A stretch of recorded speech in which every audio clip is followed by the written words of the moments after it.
Fabián Curoto. El puente roto. Encontrarán en esta crónica, o mejor dicho, en esta última versión de la misma, omisiones, nombres cambiados entremezclados con otros que se conservaron y cuestiones por el estilo. Todo ejecutado deliberadamente. No se podrá señalar negligencia, pues la intención fue y es contar lo que importa, es rescatar de las sombras los hechos significativos. En cuanto a la ubicación geográfica de los acontecimientos se hizo notorio, al releer la totalidad del texto, que se habían dado muchísimas precisiones, demasiadas, que podían conducir a encontrar con facilidad los lugares en que ocurrieron. Por eso es que inmediatamente fueron introducidos al rede, como pequeños salpicones disimulados en el conjunto, datos imprecisos que llevan quizá a una leve o mediana desorientación donde antes aparecían coordenadas claras. Tal decisión no responde a ninguna manía de índole neurótica. La protección de algunos de los protagonistas que irán apareciendo en las siguientes páginas, el preservar la tranquilidad que algunos de ellos han encontrado finalmente, después de tantos años, lo justifican. Que un curioso descubra alguna consecuencia incómoda, hasta hoy oculta, generada por los sucesos, o posibles daños colaterales que emerjan como ecos tardíos e inconvenientes que se salgan de lo que interesa, no traería más que problemas. Es la opinión que prevaleció y prevalece en mí luego de considerarlo muchísimo. Con el enfoque en el hueso del asunto, se dan las condiciones para avanzar. Vamos a dar aquí, de alguna manera, con hechos de posible tinte revolucionaria, apoyándonos en las decisiones que tomaron las personas implicadas en medio de aquellas circunstancias. Si lo generado por los involucrados en aquel periodo de tiempo fue de algún modo positivo, intrascendente o negativo será materia de debate posterior, y seguramente no haya acuerdos plenos al respecto. Partimos de la premisa que lo que unos se arriesgarán en caracterizar como eventos de naturaleza revolucionaria, no lo serán ni cercanamente para otros. En todo caso tales caracterizaciones serán faena de otros, y no mía. La labor que a mí me ocupa e importa, como ya he advertido, es la de relatar los hechos. El resto, incluyendo las conclusiones que surjan, me es ajeno y me trasciende. 1. Lo llamativo es que todo lo que viene se desencadenó por un hecho bastante menor. Por la caída de un puente en una zona poco poblada de Argentina, hacia el final de la década del 80 del siglo pasado. Un puente que era la única conexión material con todo otro territorio, resultando la única entrada y salida de vehículos que acercaran lo que no se producía en el lugar, o del envío y recepción de correspondencia, por dar ejemplos concretos de lo que preocupaba. Eran los tiempos de la presidencia de Raúl Alfonsín, y nuestro hemisferio transitaba la primavera del año 1988. Ninguna autoridad de gobierno se acercó. Podrán decir que fue imposible hacerlo con el puente destruido, caído en su totalidad. ¿A quién recurrir con el reclamo para la reparación del puente? ¿A la provincia? ¿Al gobierno nacional? Se redactaron 2 cartas de un mismo tenor, dirigidas a cada una de esas instancias. Señor gobernador, y a quienes corresponda. Nuestro pueblo se ve gravemente perjudicado por la caída de su único puente, el cual ya venía mostrando su avanzado deterioro desde hace años. Su derrumbe nos aísla. No hay forma de que nos lleguen mercaderías, o que podamos salir con facilidad de nuestra zona sin el puente. Solicitamos la inmediata reparación del mismo a fin de restablecer la normalidad de nuestras vidas. Algunos de nuestros paisanos trabajan periódicamente en zonas alejadas, según las temporadas de cosecha en varios casos, y no encontrarán la forma de llegar a esos parajes. Así de breve, aunque innegablemente claro, fue lo que se comunicaría tanto a las autoridades provinciales como al nivel superior. Llevaba al pie la firma de los que se consideraron más representativos de la comunidad, por caso la de Rolando Luna, quien supo ser secretario de un ministro en la capital provincial durante unos años. ¿Cómo hacer para enviarla?, se preguntaban, pues la oficina de correo más cercana quedaba muy lejos, y sin puente no había automóvil o motocicleta que pueda llevarla hasta el lugar. Un caballo tampoco podría cruzar la hondonada antes salvada por el puente. De a pie sería entonces.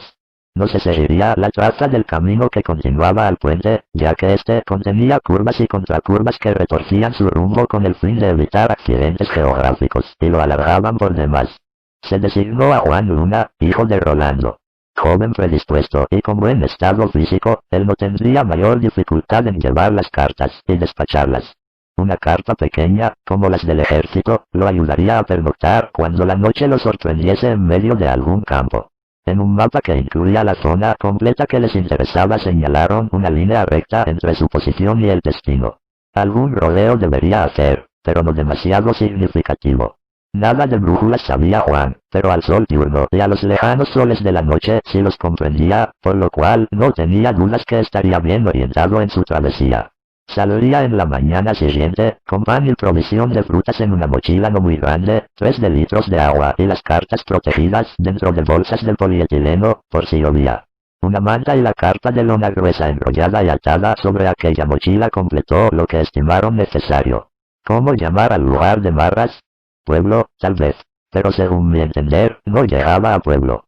Caserío sería más apropiado para mí, pero puedo equivocarme, pues varios cientos, cercanos a los 1000, eran en total los que radicaban del siguiente modo en la zona. Puñados de casitas que parecían arrojadas en torno a algunas arboledas. Grupos conectados por senderos definidos por el tanto transitarse, pero a veces separados por 100 o 200 metros los unos de los otros. La centralidad vital, aunque no geográfica, era el almacén de ramos generales, con mesas dispuestas tras el amplio espacio que seguía a la puerta ancha, siempre abierta. Muy de madrugada podía estar cerrada, cuando Andrés dejaba de estar tras el mostrador, y decidía dormir hasta el alba. Aún en días lluviosos permanecía abierto el lugar, pues el alero de la entrada salvaba al concurrente de la posibilidad de mojarse cuando se llegaba a la entrada. Andrés Linier había nacido en Buenos Aires, y por tal circunstancia le decían el porteño, cosa que en realidad era inexacta, pues era bonaerense. Había nacido en las inmediaciones de donde ocurriera la batalla de Caseros. Digamos que en el Palomar, o en lo que hoy es Martín Coronado.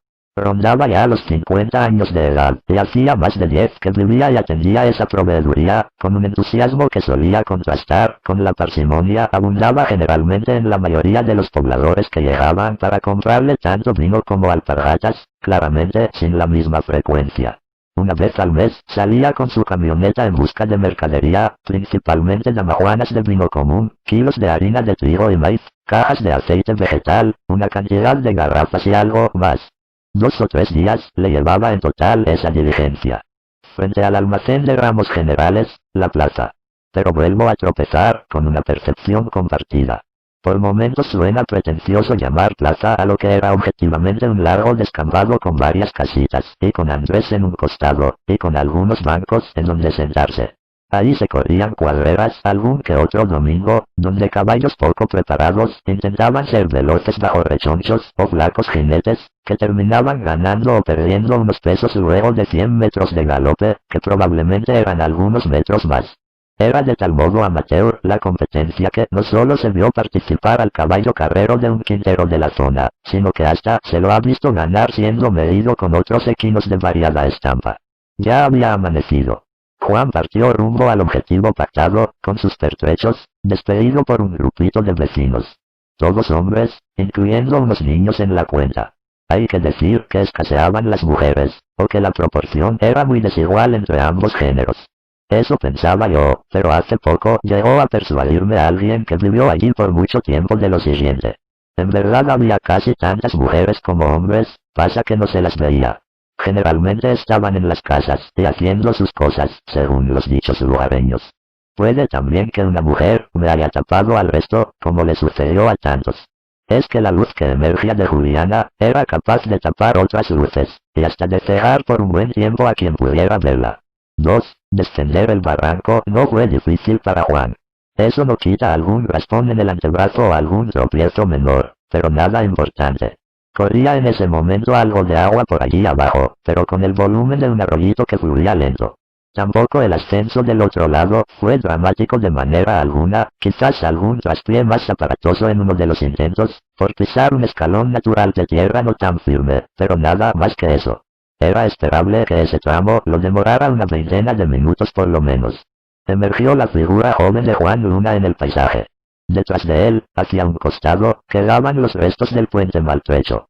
Lo que tenía por delante era terreno más bien llano, con arboledas bastante dispersas en medio de praderas totalmente despobladas. Por etapas pastizales incómodamente altos. A buen paso emprendió su marcha, quería avanzar todo lo posible antes que el sol del mediodía empezara a castigarlo verticalmente, teniendo en cuenta que en pocas semanas comenzaba el verano.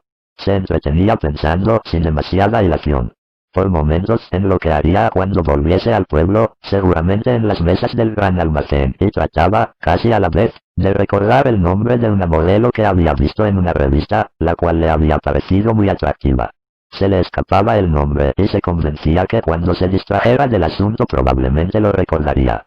Y caminaba, sin pausa.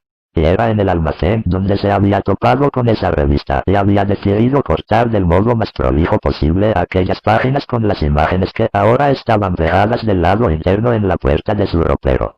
Y pediría un vaso de vino tinto a la vuelta, y contaría cómo le fue en eso de despachar las cartas en el correo, y jugaría a las cartas luego, pensando ya en esas otras cartas, las de la baraja.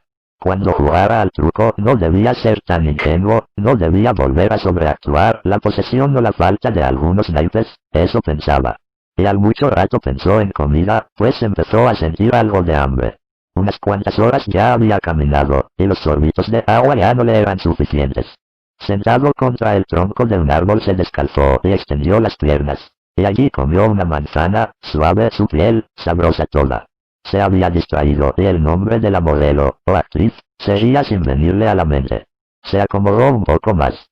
Así fue que al rato, sin proponérselo, se durmió.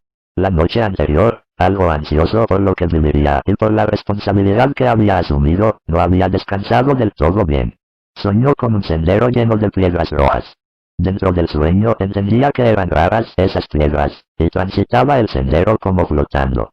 Sentía calor, y empezaba a ver animales cerca suyo, y era un gallo el que le llamaba la atención, pues con ojos inalterables, lo miraba constantemente mientras se le iba acercando. De repente ya nada avanzaba en la escena y el gallo empezó a picarle los pies. Dentro del sueño estaba paralizado, y sentía el dolor de los picotazos, siempre en los pies. Nunca había sentido dolor físico dentro de una pesadilla, por lo cual le parecía estar en una especie de infierno. Debo estar soñando, se dijo, pero el dolor era real. Muchos hemos experimentado eso de darnos cuenta que soñamos, y a partir de ese momento querer controlar el curso del sueño. Pero para Juan no había caso, estaba angustiado y dolorido, y paralizado. Finalmente despertó y no hubo mucho espacio para simbolismos en la interpretación de la pesadilla del gallo encarnizado. Había dormido por bastante más de una hora y sus pies habían quedado expuestos al sol luego de un rato, y así había empezado a picar el gallo, dejando rojo el empeine de cada pie, que parecía hervirle. Se preguntaba cómo no se había despertado y cómo su cabeza se entretuvo en traducir en imágenes surrealistas la situación en lugar de obligarlo a despertar. Se lo preguntaba muy lateralmente, porque su enfoque se detenía en el estado de sus pies, a los que ya había puesto bajo la sombra. Empapó con agua aquel ardor. Además del sol alguna que otra hormiga parecía haberlo picado porque también notaba unas pequeñas ronchas. Se fue sintiendo algo mejor y llegó a calzarse. Sus pies estaban hinchados, esto lo comprobaría definitivamente al rato, cuando retomó la marcha. De seguro por eso de no poder caminar con normalidad, es que pisó mal al evitar un pequeño pozo. Y así sumó otra dolencia, leve y en su tobillo, pero también condicionante. Ya, sin el mismo paso, y con menos horas de luz por delante, empezó a preocuparse. En ese trance, nada le resultaba agradable. El calor de sus pies ya le había invadido la totalidad del cuerpo, y el mal humor lo había ganado. Se sintió un tonto, demasiado torpe. Los descansos eran cada vez menos espaciados, y cuando veía un árbol a la distancia, se dirigía hacia él, prácticamente sin importarle mucho si se abría algo más de lo conveniente de aquella línea imaginaria, casi recta, que debía mantener en su periplo hasta el objetivo. Ya no pensaba en el vaso de tinto ni en los naipes. Ahora sí le vino el nombre de la modelo, y lo repitió varias veces en sus adentros. Era ese el nombre, pero le sonaba raro, porque no lo asociaba con la imagen. Ni con el rostro, ni con el cuerpo. No era momento de ponerse a analizar por qué le ocurría tal cosa. Debía proseguir, y buscar un buen sitio donde armar la carpa antes que se haga de noche. Faltaban horas para que oscureciera, pero mucho más no podría caminar por hoy. Así que en cuanto notara un claro sin mucha maleza y lo suficientemente plano cerca de algunos árboles armaría su campamento para pernoctar, y prepararía a escasos metros una fogata para desteñir un poco la noche en el entorno. Y así fue que más tarde, tras descartar otros puntos en esta etapa del recorrido, llegó a una lagunita, formada por cierto desnivel en el terreno y por alguna que otra lluvia pasada, y le pareció bien el lugar. Había una arboleda, con el pasto lo suficientemente verde en esa área como para no preocuparse por campos incendiados, y sin embargo algunas ramas secas se podían ver, adecuadas para alimentar el fuego cada tanto. Si había agua cerca habría mosquitos, pero con el humo de la fogata no molestarían demasiado. Anocheciendo comenzó el fuego, y ya de noche seguía sentado en la boca de la carpa, observando a las llamas retorciéndose sobre las ramas más gruesas, las que se irían haciendo brasa al rato. Con los destellos de esa luz tambaleante frente a su rostro empezaba a cavilar sobre alternativas posibles al primer objetivo, pues entendía que no llegaría a la lejana oficina del correo según lo planificado. No podría trasladarse al ritmo que era necesario, por el estado de sus pies, y eso haría que se demore en un par de días más en completar el camino propuesto por sus paisanos. Pensaba especialmente en que las provisiones tampoco serían suficientes, sumando los días de retraso que tendría. Desplegó el mapa para contemplar opciones, pero la iluminación le era insuficiente. Decidió acostarse y evaluar todo aquello temprano a la mañana. Descansó lo suficiente y la claridad lo despertó. Los teros se hacían oír en ese momento entre otras aves menos estentoras. Se incorporó para estirarse y caminó algunos metros. Pasó por al lado de la fogata ya extinta y notó que sus pies serían afectados, como era previsible. Sacó la única botella que quedaba con contenido, enjuagó su boca y bebió un poco. La cantidad de agua también fue mal calculada. Sobreestimó sus posibilidades y no tuvo en cuenta el riesgo de accidentes. Volvió a desplegar el mapa y buscó opciones. Regresar era inconveniente hasta por una cuestión de orgullo. Se preguntó a qué distancia estaría la chacra de Don Dimas. El viejo Dimas ya estaba en retirada, y casi ni sembraba su campo, que no era muy grande. Vivía de los zapallos y tomates que crecían con mínimos cuidados en torno a su rancho, de los huevos y la carne que le brindaban sus gallinas, y de poco más. Hasta no hacía mucho era el fumigador más convocado de la zona, y llegó a extender su trabajo inclusive en un par de provincias cercanas con su avioneta. Que había sido por una herencia, que por una deuda que tenían con su familia, en realidad no estaba claro cómo llegó a disponer de avioneta propia. Pero que le supo sacar provecho era sabido. Lo venían apodando el viejo, más que por su edad, a causa de sus cabellos que fueron prematuramente canosos, aunque nunca escasos. Sin embargo, con la barba también blanca, en aquella época estaría acercándose como mucho a los 60 años. El tema era no equivocarse. Si llegaba a entender cómo encarar hacia aquella chacra, simplificarla no sería más de un día de marcha. Pero no era ya la dirección del principio, de la cual se desviaba definitivamente, y tampoco favorecía la posibilidad de un retorno directo, aunque este, se repetía, no estaba en los planes. Porque era hacia otro lado el punto elegido, en perpendicular respecto a lo trazado. Desarmó la carpa, y encaró hacia el nuevo rumbo. 3. Juliana resultaba inquietante para muchos hombres. Otros no sabrían diferenciar a un ángel de una garza, como suele pasar. Vivía como saliendo de un cúmulo de árboles altos y de arbustos, entre los que se destacaba un enorme ombú casi pegado a su casa. Toda esa vegetación parecía allí juntada por algún viento, del modo en que se amontonan las hojas caídas en los rincones. Ese ombú fue el juguete natural tanto de Juliana como de sus hermanas, que amparadas por su sombra trepaban hasta bastante alto, una y otra vez. Tal vez por eso las piernas de Juliana tuvieran esa belleza torneada, que era fuerza a la vez. Pero habría algo más, pues sus dos hermanas, apenas menores que ella, no merecerían una valoración idéntica, por más que cada cual tuviera su gracia. La menor tendría 20 años de edad cuando se fue a vivir a la ciudad, se decía que a Buenos Aires. Hacía entonces un par de años que las dos mujeres vivían solas. La hermana de Juliana cumplía el perfil de aquellas que permanecían en las casas y haciendo sus cosas. Era Juliana la que iba al almacén, la que participaba más activamente de la vida social. Sus padres fallecieron cuando ellas se encontraban en los primeros años de la adolescencia y con Juliana cumpliendo los 15 o 16, y a partir de entonces se las arreglaron solas. Primero la madre, que tosió durante meses y no encontró té de yuyos que le curara los pulmones. Al poco tiempo su padre, pero dicen que de tristeza. Se comentaba que en tantos años nunca un hombre volvió a dormir entre aquellas paredes y muchos se desvelaban pensando en aquello. Cierta vez uno de los jóvenes vecinos encaró a Juliana y le propuso estar juntos, y no es cuestión de detenerse en si lo hizo con decoro o con desfachatez. Además de recibir patadas que lo hicieron escapar, fue ridiculizado luego, a los gritos, frente a unos cuantos en el almacén. Nadie más se animó a ser una posible víctima de tamaña situación. Tenía la importancia de una utopía, así la veían los que no confunden ángeles con pajarracos. Sería erróneo tomarlo de su angelidad como sinónimo inmediato de lo etéreo, pues su belleza era en realidad más bien telúrica, una hermosura que contenía cosas propias del paisaje. Por supuesto que había mucho de brisa y aire vivificante en su ser, pero estaba también el ceibo en sus labios con sus flores, algo de río en su decir y en sus silencios, y el sol en la alquimia de su piel era ya un bruñido bronce cobrizo en donde lo providencial había tramado un algo superior que en el resto de los humanos. Ahí estaba Juliana ahora, entre las mesas del almacén junto a otros que debatían cuánto faltaba para que Juan volviese de su mandado. Y si el Estado provincial se ocuparía, estando ya cansados de no encontrarse ninguna prioridad. Ni escuela lograron tener, y los de allí fueron pupilos durante la primaria en ese lugar que recordaban con casi tantas monjitas como estudiantes, siendo tanta la distancia que la gurizada era de vuelta al pueblo para las vacaciones solamente. Y otros, nada. Nunca fueron a escuela alguna y sabían leer poco o nada en muchos casos. Juliana era de las que sabía escribir y leer, y con sus hermanas ya desde pequeñas se planteaban si ser novicias, inspiradas en aquellas monjas a veces amables.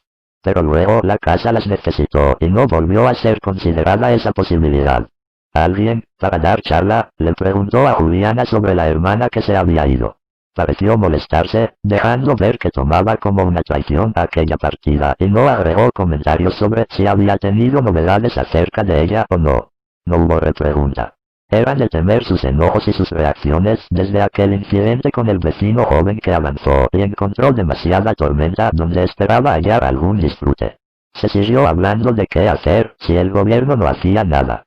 Siempre aparecían, cuando se abordaban estos problemas, exabruptos que invitaban al hipotético fusilamiento de tal funcionario o la aspiración de tirar abajo determinado ministerio. Por primera vez tales exageraciones fueron atendidas como si de algo lógico y práctico se tratase. En perspectiva ahora cobra relevancia ese punto de nadie interviniendo para señalar, como en oportunidades anteriores, que no tenía sentido perder el tiempo en el dar mucha palabra a ese tipo de ideas. En ese momento ocurrió naturalmente. Se ve que se habían cansado de verdad, y que no era una pose aquel hartazgo derivado de la falta de respuestas y de soluciones a sus pedidos, y de exigencias en relación a las múltiples necesidades que encontraban insatisfechas. 4. Juan de tanto en tanto pensaba en Juliana mientras caminaba, y se le había aparecido una idea. Se planteaba si las fotos de aquella revista no serían en realidad de la hermana que se había marchado a la ciudad. Quizá esos 2 años la habían mejorado y se había puesto de modelo, de esas convocadas para hacer publicidades que aparecen en los cines. Juan había ido a un cine, una vez, y recordaba las propagandas anteriores a la proyección de la película, pues le había causado mucha impresión aquello que fue lo primero que llegó a ver en una pantalla enorme y luminosa que le arrojaba imágenes también enormes. La sonrisa agradable de una actriz era allí aún más grande que la butaca que lo contenía, y por haberlo abarcado totalmente en ese momento, le quedó grabada para siempre esa imagen y algunas otras. Creyó haber recordado el nombre de la chica de la revista, pero parecía no sonarle como el nombre de la hermana de Juliana, porque las hermanas de ella para el pueblo nunca tuvieron nombres propios o nadie parecía recordarlos ni se detenía en eso. Eran las hermanas de Juliana, la más chica y la otra. Así las denominaron cada vez que surgía hablar de ellas. Y eran pocas las veces que se hablaba de ellas, pues casi únicamente de Juliana se hablaba cuando se hacía referencia a su casita, a su belleza, a su carácter o a alguna situación que la involucraba. La casa de Juliana, las hermanas de Juliana, los padres de Juliana, siempre así, ella ocupaba la centralidad. Además ocurría en las revistas aquello de los seudónimos o nombres artísticos, lo cual complicaba más alguna respuesta en ese sentido, mientras seguía pensando y caminando con evidentes dificultades. Se detenía de tanto en tanto a descansar, y ya iba pasando el mediodía. Vio unas torres de alta tensión. Eso lo tranquilizó, pues era respuesta acerca de si estaba manteniendo la dirección que había elegido tomar esa mañana. Ya no tenía para comer más que algo de pan y le quedaba poca agua. Antes del atardecer, oyó ladrar unos perros muy a lo lejos, aguzó la mirada y más que verlo lo intuyó al paraje. A los 20 minutos ya sí distinguía el gran galpón, en donde Dimas debería guardar su avión, y veía entre arboledas otras señales esperanzadoras. Llegó exhausto y los perros ya habían ladrado al viejo la llegada de alguien, por lo cual empezó a caminar a su encuentro, con una escopeta en la mano. Juan se alegró de verlo y lo llamó por su nombre.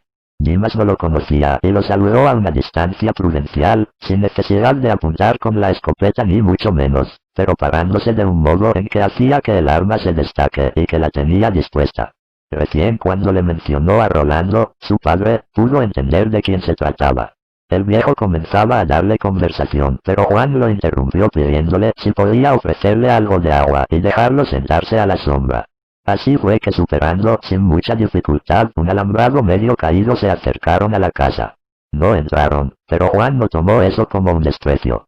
Pudo quitarse el calzado y beber bastante del agua fresca que le acercó el viejo desde un aljibe rústico que era aprovechado con un balde de chapa.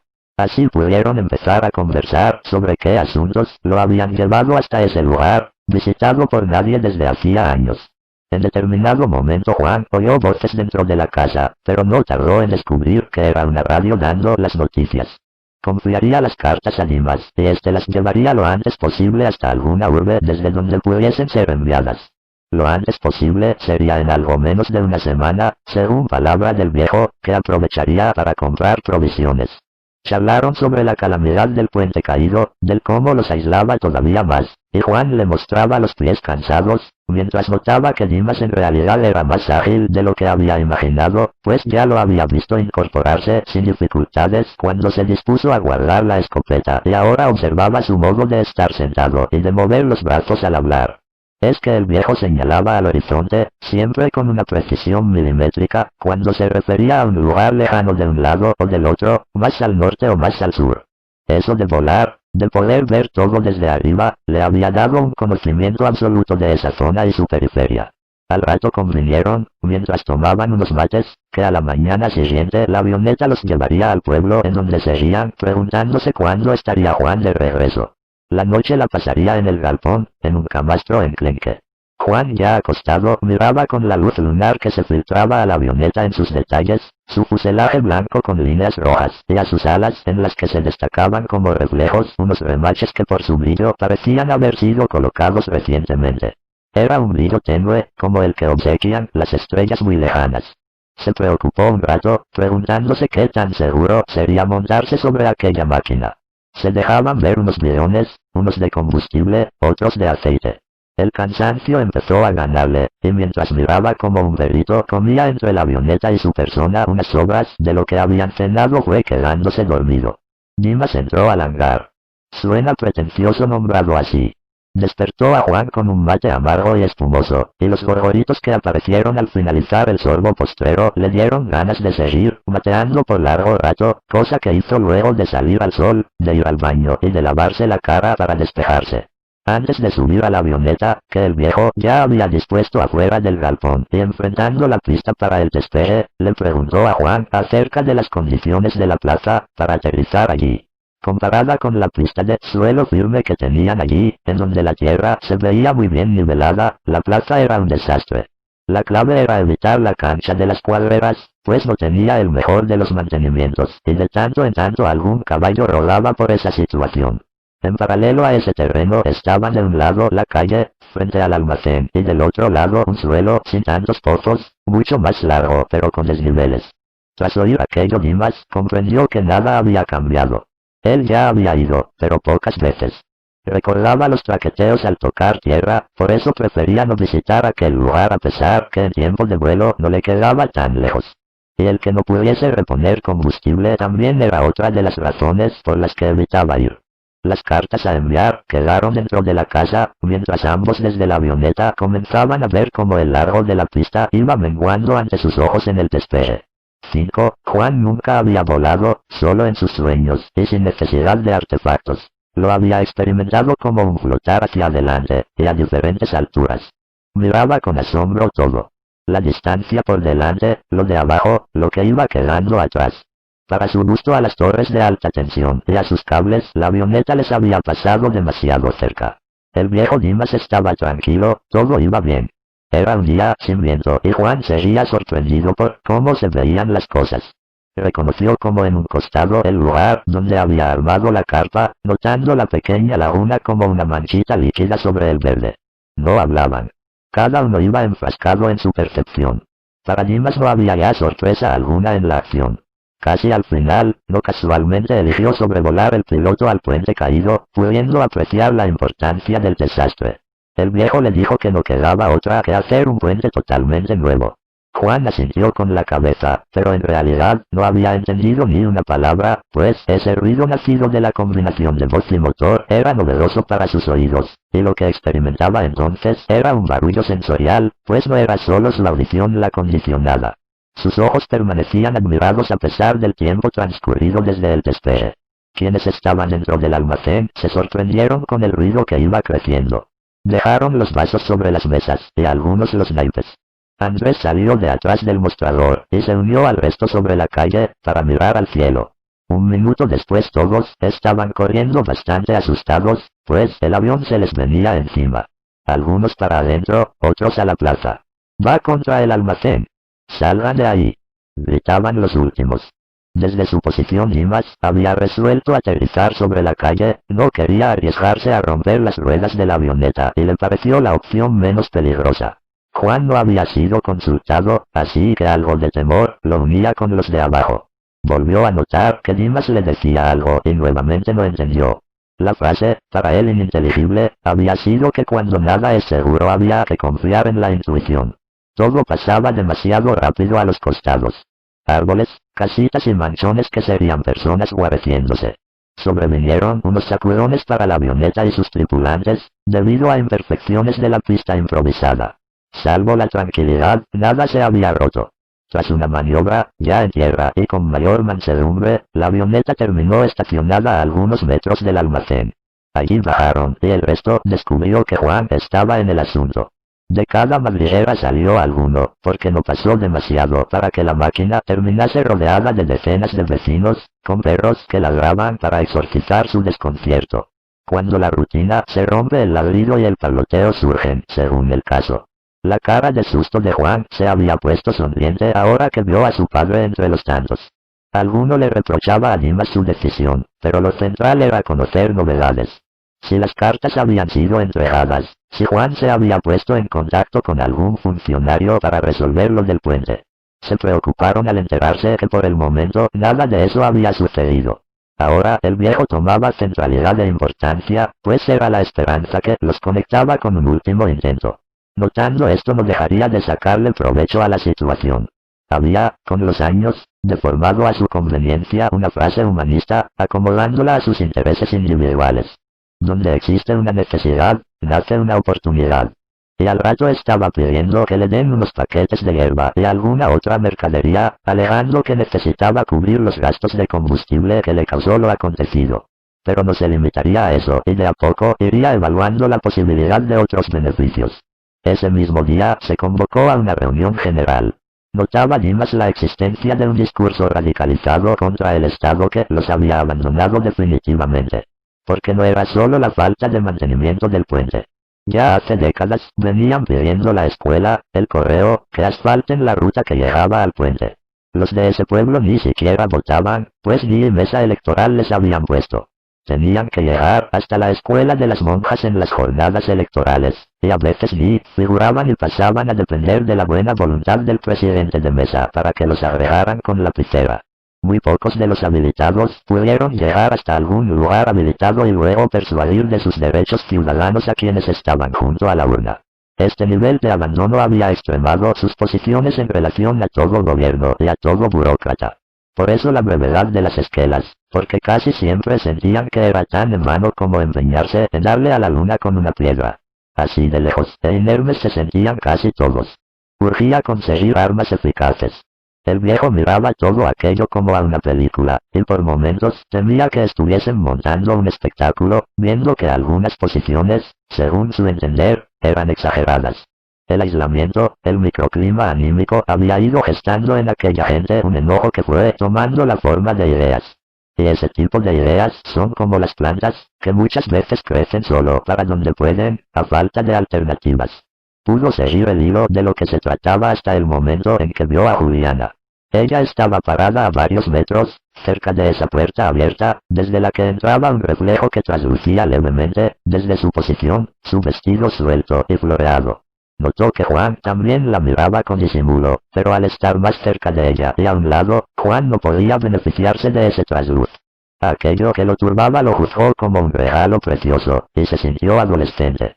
Supo su nombre porque alguien se dirigió a ella para ofrecerle, como a otros, un vaso con limonada. ¿Qué sabor tendría ese jugo saboreado en esa boca? Cosas así se preguntaba Dimas. No sabía cuánto había durado esa epifanía entre divina y profana, pero llegó luego a escuchar las conclusiones del plenario. Si en 15 días no había respuestas concretas acerca de la reparación del puente harían tronar el escarmiento. El cómo estaba por verse, pero ya no sería mansamente. Volvió a considerar aquello de los microclimas, los ecosistemas cerrados, en donde los cautivos llegan a elaborar planes condicionados por los elementos limitados que están al alcance, pero sin soslayar nociones a veces alucinadas, como en este caldo de cultivo. Ninguna tortilla se hace sin romper los huevos, repetía Andrés mientras la mayoría iba ya saliendo del almacén. Después determinarían los huevos de quienes. Cuando quedaron 5 o 6 en el lugar, invitaron al viejo con un vaso de vino. Este se la vio venir. Le pedirían total discreción y armas, pues por algo le habían pedido durante la asamblea que pusiera a disposición la avioneta para cuestiones logísticas. Y para mostrarse ante Juliana como un hombre decidido había respondido que cuenten con eso. Sabían que tenía contactos en esa y en otras provincias. Andrés le confesó que había estado a los tiros durante la última dictadura y que por eso terminó en aquel pueblo. Que buscó esconderse allí cuando se sintió abrumado por todo lo que ocurría. Nunca a ninguno de los que conocían esa historia les quedó en claro al servicio de cuál facción rebelde estuvo su fusil. Jamás daría precisiones sobre el tema. Pero ahora, más que a salvo, se sentía abandonado en el peor olvido, en la desconsideración, como cada uno de sus vecinos. En esa mesa también estaban Rolando Luna y Alberto Belza. Fue Belza quien llamó la atención de Dimas particularmente, y ya desde antes, por el tono de su alocución. Creía que estaban dadas las condiciones para impulsar una fase de lucha revolucionaria, primero en la zona, para luego irla trasladando a más pueblos de la región. Entendía que no serían los únicos en padecer la indiferencia del Estado, y que eso haría que todos entendieran lo impostergable de una revuelta generalizada cuando esto fuese planteado correctamente.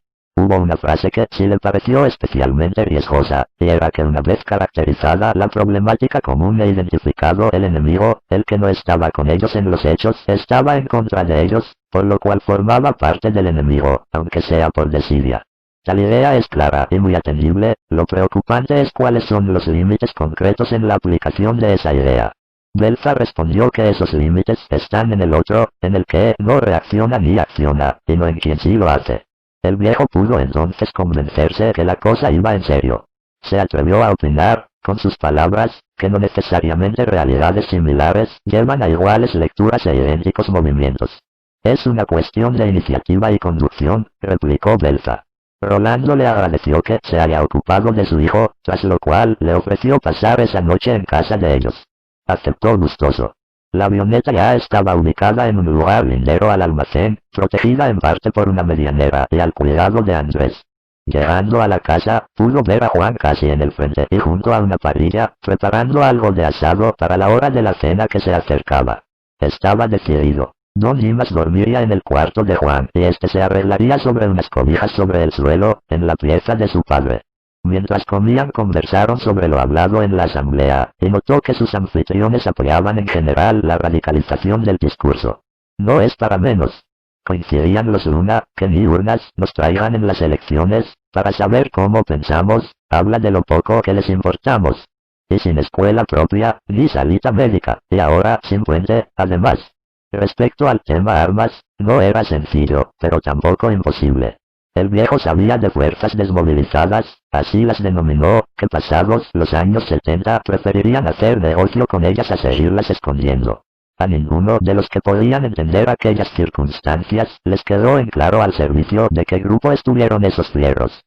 Llegó la hora de dormir y Dimas, ya habiendo saludado hasta el día siguiente a los dueños de casa, entró al cuarto y fue acomodando su ropa sobre una silla.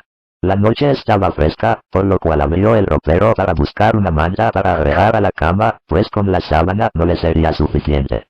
Ahí vio las fotos de aquella joven, en los recortes de la revista que Juan había dispuesto tras la puerta. Enseguida volvió a pensar en Juliana, aún viendo que no era la de la foto, pero se la evocaba con fuerza. Se suponía que no pasaría más de una noche en esos pagos, y que al día siguiente despegaría nuevamente su avioneta para cumplimentar los encargos. Pero en ese momento decidió no irse antes de entablar contacto directo con Juliana. Eso podría llevarle alguna jornada más. Los perros que lo esperaban agua tenían y sabían cazar cuises, las gallinas quedaron sueltas dentro del terreno y lombrices había, así que nada lo apuraba. De ser necesario simularía que algo le ocurría al motor, y cuando correspondiese diría que ya estaba solucionado. Nadie sabía de aviones por allí, como para poder contradecirlo. Soñó largo rato con Juliana, con cada una de las formas de su cuerpo, y luego se durmió. 6. Como era su costumbre, Andrés se levantó temprano. Tras unos pasos, se había lavado la cara y con pocos pasos más ya estaba detrás del mostrador, mateando. Sacó la tranca de la puerta para abrirla completamente sabiendo que a esa hora no vendrían a comprarle nada. Casi todas las casas tenían su horno de barro, por lo cual el pan no era algo a la venta. La leche se conseguía de las vacas y cabras que criaban algunos por ahí, y más por trueque que por compra. Y así con casi todo. 1 litro de leche por unos tomates o por lechuga solía darse. En el almacén faltaba para la hora en que empezaran a llegar los que pedían su vasito de vino y orejeaban la baraja. Y en eso entró Dimas deseando buen día. Aceptó el mate y le preguntó a Andrés quién se había subido a la avioneta. Que yo sepa, nadie, respondió sorprendido. El viejo le dijo que vio una marcas, algún crío habrá sido, o un petizo, porque se ve que le costó subirse. Espero que no haya tocado nada. Abriendo así el paraguas para excusarse de volar ese mismo día y para meterle algo de culpa al almacenero, que en su interior se preguntaba cómo había sido que no escuchó nada. Y era verosímil lo planteado, porque la avioneta allí era toda una novedad. Estando Andrés a cargo del cuidado de la nave, esperaba salir del asunto con una conversación que los distraiga, y Dimas volvió a tomar la iniciativa. Le preguntó por Juliana, directamente, que le veía cara conocida, que de quién era pariente y en dónde vivía. Como eso invitaba a dejar de hablar del incidente de la avioneta, Andrés se predispuso a darle varios datos, no sin advertirle que ella tenía un carácter fuerte, que si decidía preguntarle algo lo vuelva a considerar. Además, y esto queda entre nosotros, mi amigo, Juliana podría ser su hija, le dijo guiñando un ojo. Y que no lo era, y bien lo sabía fue la respuesta del viejo. En la charla pudo averiguar por dónde vivía. Pidiéndole discreción se despidió Dimas, y fue a mirar a la avioneta. Acercándose a una ventana Andrés lo podía ver muy serio, pasando la mano por donde pudieron haber trepado. Rumbeó luego de eso en dirección al rancho de Juliana, pero sin intención de llegar, solo para ver cómo se llegaba. Iba bien encaminado cuando se topó con una anciana que venía en sentido contrario. Iría para el almacén, pensó. Cuando estuvieron cerca intercambiaron los buenos días, y allí la anciana, que estaba demasiado abrigada para la temperatura que hacía, se dirigió a él. Yo no sé si usted es devoto o promesero, pero si va donde las ofrendas a la difunta, no vaya sin algo de agua. Ya bastante cosas malas se vienen como para desatender las costumbres y dar lugar a más desgracias. Dimas le manifestó que solo estaba caminando. Pero algo andará buscando usted, dijo la anciana, dejando ver sus pocos dientes al hablar. Al no obtener respuesta, sacó de entre sus ropas una petaca de vidrio, de esas que vienen con whisky, pero que ahora contenía agua, y poniéndosela en la mano agregó, pídale a la difuntita, téngale fe, que ella cumple.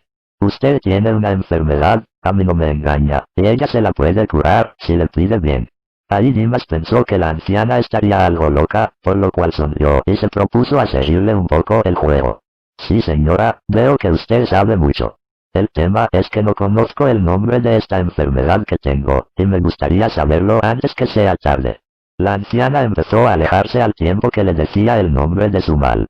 Soledad se llama, y usted lo sabe. Pida curarse y rece por mí también, ya que está. La vio perderse entre unos árboles, y se quedó sorprendido, con la botellita en la mano. Le pareció que varios pájaros la seguían del mismo modo en que los perros, fieles, siguen a sus dueños. Se dispuso a seguir su camino, pero estaba confundido, de repente se sentía desorientado. Buscando alguna referencia, se sorprendió al ver que muy cerca estaba el cúmulo de botellas llenas de agua, propio de todo sitio en que se recuerda a la difunta Correa. Se acercó preguntándose cómo no lo había visto antes, pero entendía que era probable que en medio de la confusión que le dejó el encuentro con la anciana pudo haber dado algunos pasos más, sin notarlo. Al acercarse vio que rodeada de una cantidad de botellas había una pequeña construcción, como una capilla en miniatura, con una figura bastante despintada dentro, de la mujer inerte que despertaba devociones, y su pequeño hijo prendido a su pecho. Se santiguó por respeto y dejando la petaca entre las otras ofrendas, y como pedido pronunció una sola palabra, buscando curarse la soledad. Esa palabra fue un nombre. Él no confiaba tanto en su fe, por lo que no dejaría de pensar en cómo acercarse a Juliana del modo más conveniente. Aunque iba bien luego del rumbo elegido, por lo cual, identificando referencias, se dispuso a volver a donde estaba su avioneta. 7. De vuelta en el almacén, el viejo comprobó la presencia de Belza, quien estaba sentado a una mesa junto a dos parroquianos. Belza lo invitó a sentarse para ponerse de acuerdo respecto al armamento que necesitaba. Seguía viendo Dimas en el plan de quien pretendía arreglar a los balazos sus diferencias con el Estado algo desproporcionado, como también en el énfasis de sus frases. Mire Dimas, acá hay de mínima 40 hombres dispuestos a alzarse en armas, y mujeres también habrá. Del olvido se sale con decisión, no con espera. No crea que soy un loquito o un lobo solitario. Verá que hay planificación. Belza hizo una pausa breve y prosiguió, al momento de activar esto ya necesitaremos recursos para sostener la lucha y profundizarla. Tenemos identificados a quienes más daño nos hicieron al abandonar a nuestro pueblo y al burlarse de nosotros. A ese ministro que fue jefe de Rolando Luna, a ese se la tenemos jurada. Más de una vez pudimos reunirnos con él, para pedirle cosas que nos corresponden, y nos decía de un modo u otro que éramos cargosos, que molestábamos demasiado con nuestras demandas. Llegado el caso a ese lo podríamos secuestrar para pedir un rescate bien grande, total dinero no le falta a su familia. Belza se puso más serio y miró al viejo directo a los ojos. Le hablo con total soltura porque usted ya está adentro, Dimas. Ya sé que como apoyo logístico, pero dentro del plan. Y sepa, para su salud, que un soplón es parte del enemigo y como a tal se lo trataría, por lo que a mí respecta. Dimas se quedó callado, entonces Belza lo sorprendió con una sonrisa y una exclamación, pero no se preocupe hombre. Yo sé que usted no mordería nuestra mano. ¿Qué ganaría haciéndolo? Nada más que problemas. Y usted a eso lo entiende amigo, usted sabe que es así la cosa. Y dirigiéndose a Andrés agregó, trae 5 vasos y su mate, que vamos a brindar por este buen encuentro. Ya estaba adentro.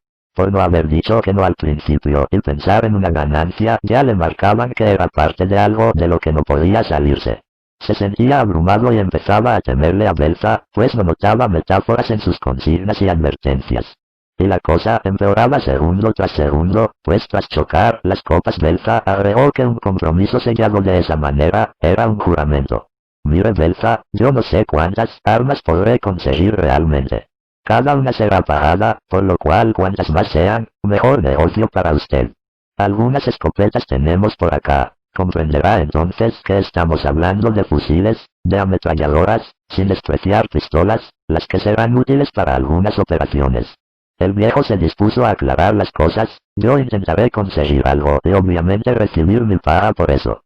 No es fácil y no sé el precio. Y es arriesgado. Hacemos el negocio y listo, yo vuelvo a lo mío, que es fumigar campos. No se asuste, va a ver que terminará siendo nuestra fuerza aérea. 8. Al rato estaba nuevamente en donde había pasado la noche. Le confesó a Rolando que se sentía algo presionado por Belza, por su modo de dar por cerradas las negociaciones incluso antes de estar terminadas y aclaradas las condiciones. Sintió infantil a su queja apenas terminó de formularla. Pero vio que Rolando lo entendía bien y reconoció que ante la falta de líderes de cualquier otra naturaleza terminaron adaptándose a la iniciativa de Belza, a falta de otras opciones más prudentes. que primero lo miraban como a un loco era cierto, pero vieron en él coherencia, que si decía que iba a hacer algo, simplemente lo hacía, y que ese comportamiento no era lo habitual, al menos en ese pueblo. Recordó un día en que Belza propuso derribar un árbol enorme y añoso que, de caer por alguna tormenta, rompería el techo de 2 casitas, muy cerca del almacén. Todos encontraron la ventaja de solucionar el tema, pero al ver Belza la falta de acción fue él mismo el que emprendió a hachazos la tarea de derribarlo. Y lo hizo en una tarde, sumándole una pericia tal que cayó del lado más conveniente. Alguien que tenía cámara fotográfica y vio divertida la situación, registró el momento en que un Belza que parecía eléctrico, daba hachazos certeros contra el tronco. Semanas después pudimos ver las fotos, que habían sido reveladas en un laboratorio de la ciudad. Primero las imágenes de un cumpleaños, con niños por todos lados, y luego esa foto, que había sido disparada en parte para terminar el rollo. Se ve al hachero abocado a su labor, y cerca de él a no menos de 10 hombres con las manos en los bolsillos, o mirando con los brazos cruzados a la altura del pecho, con una total pasividad. En una asamblea circuló esa foto, y comenzaron las bromas hacia los sujetos, sin voluntad, que aparecían en la imagen. Pero inmediatamente, tras las risas, asomaba la reflexión y la evidencia de quién hizo lo que había que hacer, mientras los otros opinaban mirando. Belza no se jactó del buen resultado de su dinamismo. No hacía falta, la foto lo había dicho todo. Así caracterizó Rolando a la naturaleza de aquel liderazgo, sin negar que esa fortaleza estaba también en su personalidad, que era de carácter dominante, pero sobre todo comparada con las abundantes vacilaciones y dudas que parecían ser lo que predominaba en ese entorno frente a imprevistos y dificultades.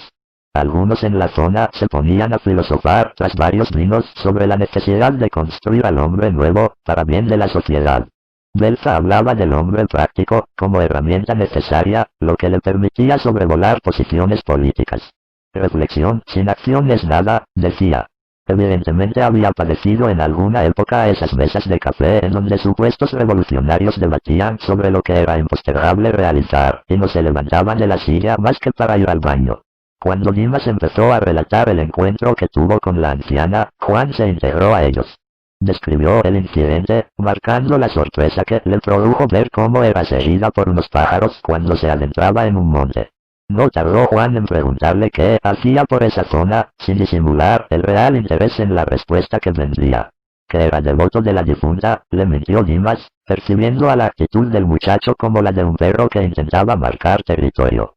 Como no había aclarado el viejo de qué se trató la conversación con Andrés, no alentó su sospecha. Le explicaron que esa mujer rondaba el siglo de edad, y que si se guiaban por algunos de sus dichos, superaría ampliamente los 100 años. El aspecto de la anciana no desmentía esa posibilidad. Algunos la consideraban bruja, otros santa. Rolando y su hijo no le daban demasiado crédito a ninguna de esas dos opciones. Vieron venir a Belza. Pudo reconocer Dimas a los mismos hombres que más temprano estaban junto a él, acompañándolo.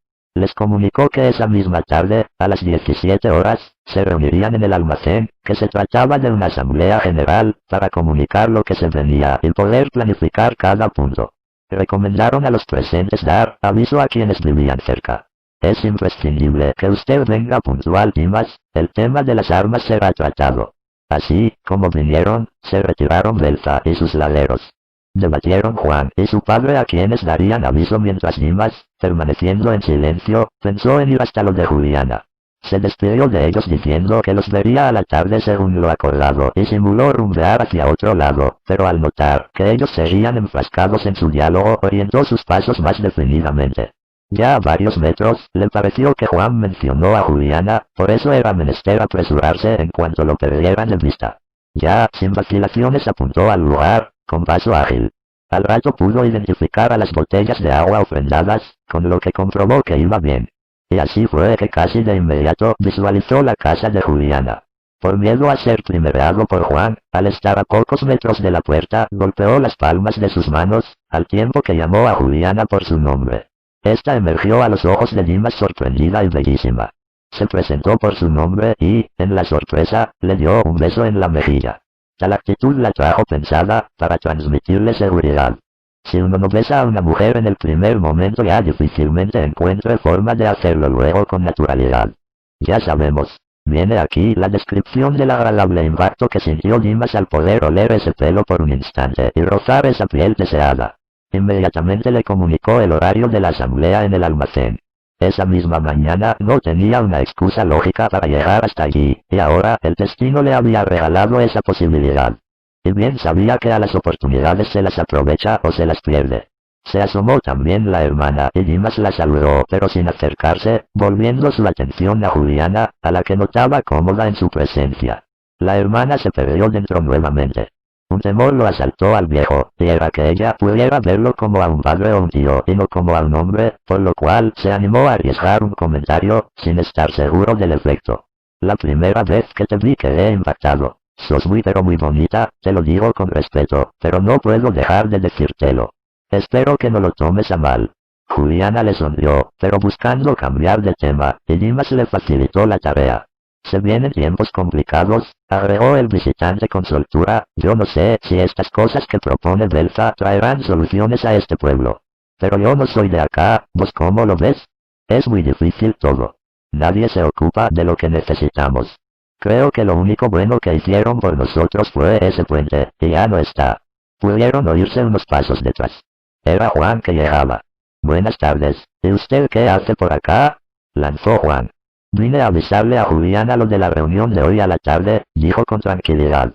¿Y usted por qué se mete tanto en asuntos que son nuestros? Mira Juan, ya es asunto de todos. Yo tengo la avioneta, yo voy a traer lo que necesitan, así que no entiendo por qué me preguntas tanto. Vamos pibe, si hay que avisarle a alguien más te acompaño. No, deje. Nos vemos más tarde. Juan saludó a Juliana alzando la mano mientras se retiraba. Cuando estuvo seguro que Juan ya no podía oírlo, el viejo le guiñó un ojo a Juliana y agregó con gracia. Como consejo, te recomiendo no relacionarte nunca con chiquilines. Suelen ser caprichosos. Como obtuvo otra sonrisa de ella, resolvió no echar a perder lo logrado, y se despidió de Juliana hasta luego con otro beso, que resultó aún más casual que el anterior, a fin de no poner énfasis en lo que ya había dejado en claro. Y se mostró despreocupado al irse, sin impostación en su andar. No se volvió a dar vuelta para comprobar si Juliana seguía allí, si lo observaba o no, o si ya había entrado. No quería darle la imagen de un obseso o algo parecido. Como se dirigía al almacén, volvió a pasar por al lado de la difunta Correa, a la que agradeció con una leve pero atenta reverencia el momento recién aprovechado. Internamente le causó gracia ese arrebato de fe y le sorprendió la sinceridad de su impulso. 9. Fueron llegando al almacén los convocados. A la hora establecida, faltaban alrededor de la mitad, por lo cual se establecían conversaciones informales de diversa índole, oyéndose bromas y risas en un rincón y consideraciones políticas en otro. Dimas se mantuvo cerca de Andrés, aún viendo que había llegado Juliana, pues no quería aparecer como un cargoso. Con Andrés venía conversando de generalidades hasta que notó que se ponía serio en su entonación y con intención más confidente le dijo que cuando la acción comenzara él se enfocaría en que el proceso desencadenado no tuviera retrocesos. Proponía, según su decir, un increscendo de los acontecimientos. Que independientemente del número de combatientes que hubiera disponibles, la intensidad de las acciones debían siempre subir un escalón, ya sea en la violencia o en el posicionamiento respecto del objetivo a alcanzar. Una vez más lo desconcertaba esa radicalización, más en medio de tanta gente sencilla, que en general parecía saber más de gallinas que de reivindicaciones sociales y de acciones conducentes a lograr conquistas en ese sentido. No quería caer en subestimaciones, pero a pocos metros de él veía en ese momento a un paisano haciendo chistes continuamente y no podía imaginarlo como integrante de ejército revolucionario alguno. Pasado un rato, y habiendo llegado varios más, Belza propuso comenzar la asamblea. Para ese momento el viejo ya estaba más cerca de Juliana, y hasta había intercambiado con ella algún comentario de ocasión, además del saludo. Entre Andrés y Belza condujeron lo que se iba conversando, mostrando unidad de concepción ante algunas preguntas que surgían. Hasta el paisano, que hasta hacía minutos se entretenía con sus gracias, podía vérselo realmente comprometido con lo que allí se hablaba, pues cuando hizo una observación la misma venía al caso y aportaba a lo organizativo. En un momento, estando a su lado, quiso acomodarle a Juliana un mechón de pelo que había quedado bajo el bretel de su vestido, y lo hizo. Ella lo miró tranquilamente por un segundo y siguió atenta a lo que se hablaba. Tomó ese movimiento de Dimas con naturalidad, es decir, no la incomodó de ninguna manera. Notó él, entonces, un nuevo paso en el acercamiento. Se habló sobre el final de los posibles costos en vidas que acarrearía la empresa que se iniciaba, lo cuales podrían no ser menores. Fue entonces cuando Dimas sintió miedo por Juliana.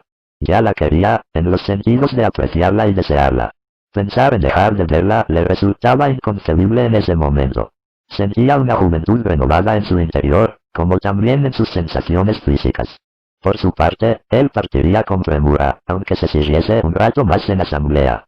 Antes que apareciese la noche haría el despegue, con el compromiso asumido de traer lo antes posible aquel armamento del que ya se había hablado. Llegó a despedirse a las apuradas, y en forma general por el apuro.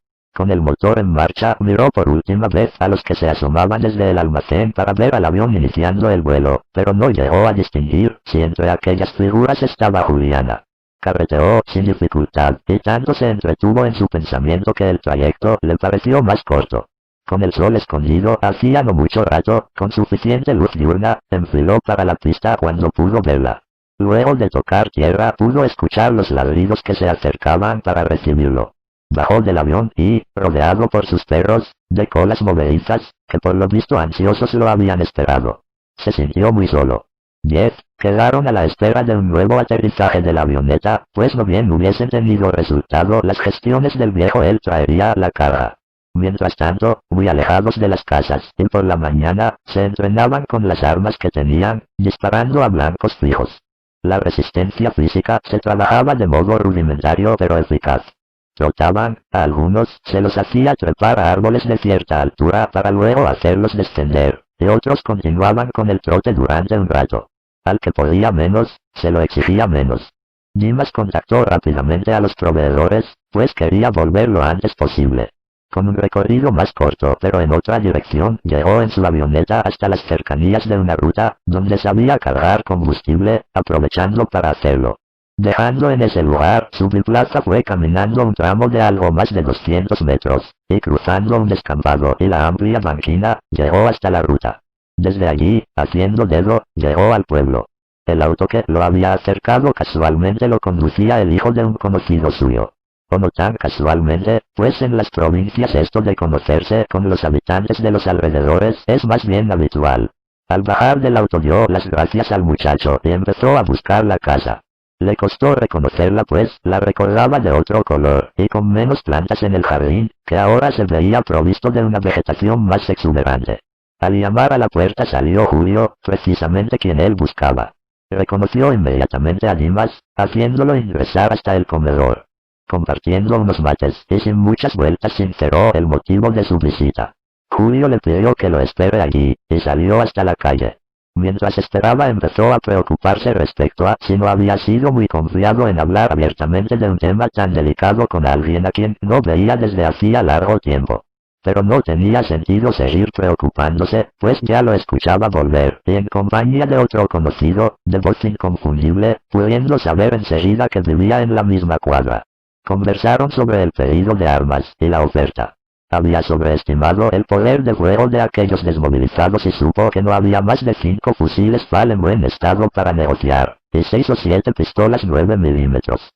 Todo era raro, pues por lo acordado con Belza el dinero debía ponerlo él y recién podría recuperarlo al entregar el armamento conseguido, sumado a un dinero extra que ya tenía que ver con su gestión y traslado.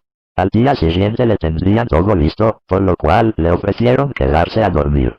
El dinero que había llevado entre su ropa era suficiente, por lo cual hubo acuerdo. El precio fue razonable, en parte porque aquellos hombres ya no querían más líos, y negociaron con la condición de que no se hablara nunca más de la transacción realizada. Pasó la noche en un sillón, allí mismo, luego de tragar unas galletas con mate cocido. Bien temprano cargaron en el auto del anfitrión la encomienda, en una caja de madera que a primera vista parecía un cajón para difuntos, aunque rústico y más corto. Solo Julio y Dimas subieron al auto, quedando en el asiento de atrás la caja. Se despidieron del otro discretamente, yendo hasta el punto de la ruta en donde él había subido al auto del día anterior. Desde ahí quedaba caminar hasta la avioneta, sorteando un alambrado cercano a la ruta, ya con el cajón al hombro, y con pasos lentos por el considerable peso. Además de las armas, dentro del cajón se sumaban algunas cajas con municiones. Mientras avanzaba se le hizo la idea de que su imagen parecería, con esa carga, la de un extraño funebrero o la de un Cristo en el Calvario, pero sin cortejo. Poco tardó en llegar con aquello que ya pesaba demasiado, pero que alcanzó a dejarle los brazos cansados, a pesar de no ser grande la distancia. Ya en su casa, luego de un baño restaurador, se dispuso a descansar. El cielo se venía nublando y temió que lloviese, lo que le impediría el despegue. Pero tenía decidido desprenderse de aquello cuanto antes, pues nunca podría justificar su tenencia si se diera el caso de tener que rendir cuentas. Amaneció con el cielo muy cargado de nubes oscuras, pero no llovía. Decidió salir cuanto antes, ansiaba ver nuevamente a Juliana. El vuelo iba bien hasta que empezó a azotarlo un viento cruzado que ya salpicaba con algunas gotas. Y a medida que avanzaba más se iba haciendo tormenta aquello. Tan así que se le dificultó a Dimas ver el puente caído, entendiendo que no podría aterrizar con aquel aguacero, de tanto barro que ya había. Pero a la vez quería desembarazarse de aquellas armas, y luego de sobrevolar un par de veces el almacén decidió dónde arrojar el cajón que las contenía en un vuelo rasante. Desde cierta distancia lo miraban, mientras se guarecían del agua. Vieron caer el cajón y lo vieron destartalarse. Es que desde unos 4 metros había sido arrojado, sumándole en el impacto la velocidad traída, aunque los arbustos en que eligió arrojarlos amortiguaron el golpe. Fueron muy audaces sus movimientos en el aire, manteniendo con un brazo el rumbo de la nave y con el otro aventando el bulto. Pero Andrés se enojó con la maniobra y no vio nada festejable en su acción. Recogió junto a otros las armas que comenzaban a empaparse y presurosos las metieron en el almacén. Mientras comenzaban a limpiarlas por fuera, ya se había alejado el sonido que los sobrevolaba hacía poco. A Dimas se le complicaría el aterrizaje si había llovido con la misma intensidad en su zona, y algo de eso ocurrió, por lo cual sobre un terreno lindero a la pista, con algo de pasto y sabiéndolo más firme, es que prefirió bajar. Al día siguiente no podría ir a terminar lo pendiente, ni su cobro, ni su probable reencuentro con Juliana, pues cerca de la plaza se iría el barrial, y sobre el lodo, en un lugar que además no tenía las mejores condiciones para el uso como pista, sería imposible aterrizar la avioneta. Y cuanto más se encargaban de las armas, más protestaban contra Dimas. Belza ya estaba pasándole una varilla cáñamo y lubrilina al interior de los cañones de cada fusil, viendo que uno de ellos no estaba todo lo alineado que era esperable, argumentando que podía haber sido por un golpe en la caída. Andrés, que ya se había tranquilizado, dudaba y sugería que tal vez ya estaba así, y que posiblemente lo habían usado demasiado en modo de disparo en ráfaga, pero no podía estar seguro. Así y todo esa misma tarde comenzarían a practicar con ellos, a pesar del lodazal que había dejado esa lluvia que ya empezaba a menguar, y que prometía detenerse definitivamente en pocas horas. Un grupo de unos 20 partió hacia una arboleda muy alejada, con las nuevas armas, con los cargadores llenos. Muchos no supieron hasta ese día que las armas tenían un seguro a fin de que no se disparen por accidente, tal era el nivel desde el que arrancaban en la instrucción. Casi todo lo que se iba aprendiendo se hacía sobre la marcha, cuando surgía alguna complejidad. Algunos caminaron con el fusil colgando del hombro, otros llevándolos contra el pecho a falta de correaje. Ese día, antes de las prácticas de tiro, tanto Andrés como Belza compartieron con el grupo una información que aún hoy resulta difícil de rastrear el cómo les llegó, dado el grado de aislamiento que padecía aquella zona.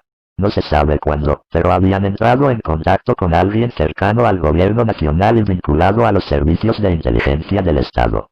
Un golpe militar estaría amenazando la continuidad del gobierno democrático.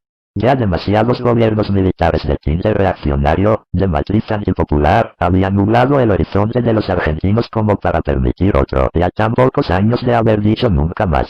Levantamientos ocurridos recientemente en algunos regimientos parecían ser síntoma clarísimo de que la posibilidad era cierta y verosímil. Con eso resonando en sus entendederas, se ejercitaron aquel día, sumando entonces cierto enfoque o mayor perspectiva a lo que se hacía. 11. La avioneta regresó a los 3 días. Supo el viejo que ya habían comenzado a entrenarse con el nuevo armamento y le vino bien su demora del regreso, pues finalmente no le recriminaron tanto el haberlas arrojado del modo en que lo hizo, pues todas habían funcionado en principio aceptablemente. Se pudo enterar de cada avance y que esa tarde recibiría el pago acordado por las armas.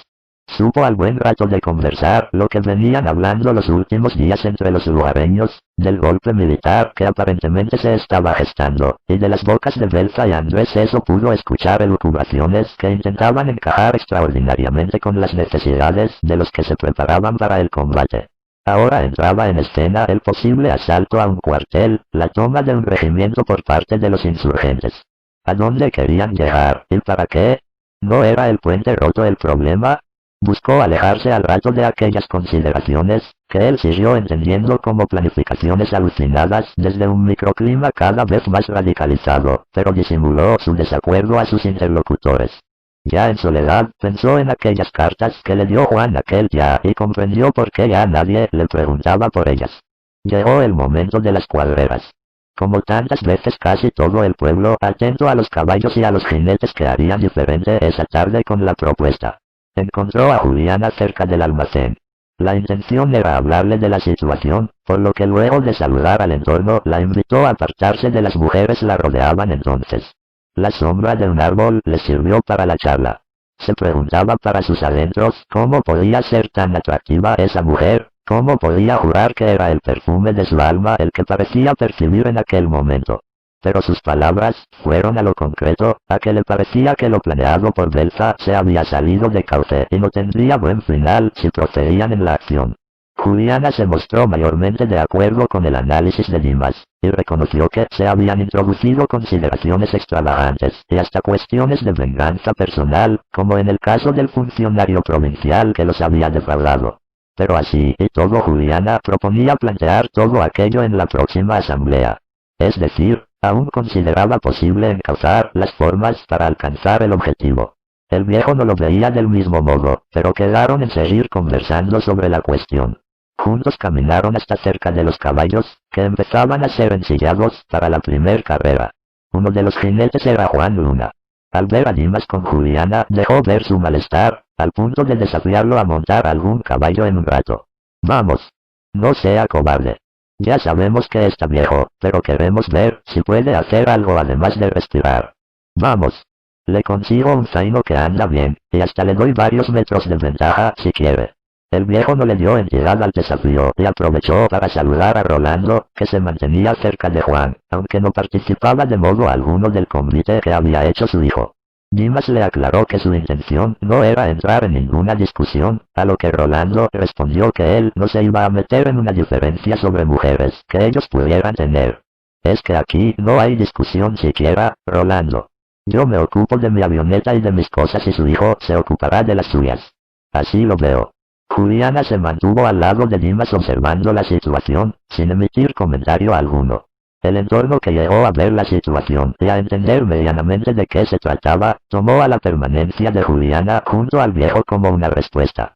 Él también tomó del mismo modo la actitud de Juliana, que con su cercanía le regalaba la fresca fragancia de su pelo, cada vez que el viento lo mecía. Y palabras así se le venían a Dimas, así de cursis, entendiendo que lo que puede sentirse en algunas etapas del enamoramiento puede traducirse internamente de un modo tan instintivo que por su naturaleza es previo a lo verbal, prehistórico en su esencia, como el asombro del humano atento ante los infinitos soles en la noche, y por lo tanto no siempre encuentra las mejores palabras para explicarlo. Con un disparo al aire comenzaría la carrera. 2 caballos serían de la partida, y Belza montaba el otro. La gente alineada, sin mucha prolijidad en los costados, era el límite objetivo a los costados de la pista, pues estaban parados detrás de 2 líneas paralelas pintadas con cal aguada que difícilmente podían verse si no se ponía cierta atención. El animal que montaba Belza se notaba un tanto nervioso, inquieto, con una energía algo desbordada que un hombre se denominaría ansiedad. Hasta bromeaban los otros jinetes acerca de si no le habrían dado algún estimulante. «No necesito ningún truco para ganar, será más fácil que otras veces», respondió Belza con una sonrisa despreocupada.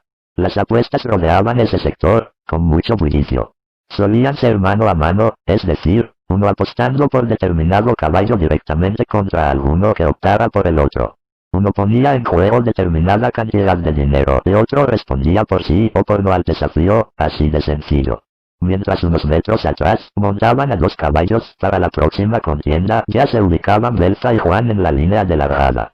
Podía verse crecer la cantidad de público a los costados ante la inminencia del disparo.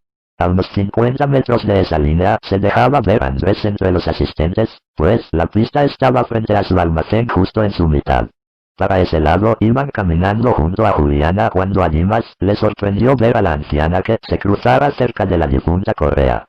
No se la hacía participando de la vida social, y se lo comentó a Juliana. Es una mujer muy especial, le respondió, conversa con Dios. Cerca de ella se quedaron y sonó la largada. Como se había visto el caballo de Belza estaba inquieto y pareció desbocarse en ese instante. Se iba y se venía contra la gente, primero sobre aquel lado y al segundo sobre este, en el que algunos quedaban paralizados y otros corrían, pero casi todos gritaban o querían hacerlo. Belza trataba de dominarlo mientras Juan llegaba a la meta con nadie mirándolo. Las patas delanteras se levantaban y Belza parecía caer de su lomo, pero se mantenía arriba con las riendas en sus manos. Cualquiera podía salir lastimado en la próxima embestida, pero no fue cualquiera. Fue Andrés quien rodó por el suelo, algunos dicen que queriendo proteger a alguien, pero todo fue tan rápido que difícilmente se puede dar fe de aquello. El viejo protegió a Juliana en un abrazo durante todo el suceso. Luego de la embestida el caballo comenzó a ser dominado, un poco por Belza, otro poco por colaboradores ocasionales que a su vez lo ayudaron a desmontarse. Quisieron meter a Andrés dentro del almacén, pero se escuchó como una orden que no lo moviesen, que podía haberse roto la espalda. Cuando Juliana buscó los ojos de Dimas lo encontró encendidos mirando los suyos. Iban a decir algo referido a lo acontecido, pero se limitaron a estrechar el abrazo. ¿Estás bien?, preguntó Dimas, y una sonrisa leve de ella fue todo. Le acarició el pelo y una voz añosa les habló de cerca. Les dijo que fue una señal de los malos tiempos que llegaban con más fuerza, que se cuiden, que le recen a la difunta y se guarden en Dios. Vieron caminar a la anciana hacia donde Andrés yacía inmóvil, pero a Andrés ellos no podían verlo por tantos que lo rodeaban, y casi de inmediato notaron que la vieja se distanciaba. Nada que hacer. Había muerto. 12, con el cuerpo de Andrés, ahora sí dentro del almacén, tendido sobre unas mesas, se debatía desorganizadamente qué hacer. Las circunstancias habían puesto de nuevo a Belza en un lugar central ahora vinculado a la desgracia, pero fue él quien una vez más lograba llevar organización al pueblo. El cementerio zonal quedaba más allá del puente, por lo cual no podrían llevar hasta allí los restos del difunto. Fue una desgracia esto, una fatalidad. Ustedes vieron que traté de dominar a ese animal y que ya había llegado raro, algo trastornado. Andrés era un amigo de todos nosotros, señaló Belza ante la aceptación de los presentes. Al no tener Andrés pariente alguno por ahí serían ellos quienes propusieran dónde hacer descansar sus huesos, acordando que al día siguiente lo enterrarían ahí nomás, cerca del almacén, con una cruz o una placa recordatoria. Sobre el negocio veían cómo hacer, pero cerrarlo no era opción, pues allí tenía el pueblo mucho de lo que se necesitaba. Todo esto se iba aprobando bajo los argumentos que señalaba Belza, quien para asombro de Dimas y de alguno más agregó. Andrés Liniers es a partir de hoy un héroe, el primer caído en nuestra batalla, un mártir. Es por eso que más que nunca debemos avanzar en el sentido práctico que él propuso en cada una de nuestras asambleas. Desde su atalaya celeste nos seguirá guiando. Como un comandante directo será tratado de ahora en adelante y su lugar de descanso será un sitio a honrar. Nuestro primer caído en esta lucha contra quienes nos maltratan, pues el enfrentamiento contra quienes no hicieron nunca nada por nosotros ya comenzó, por ser un ejemplo para todos, pido un aplauso para el comandante Andrés.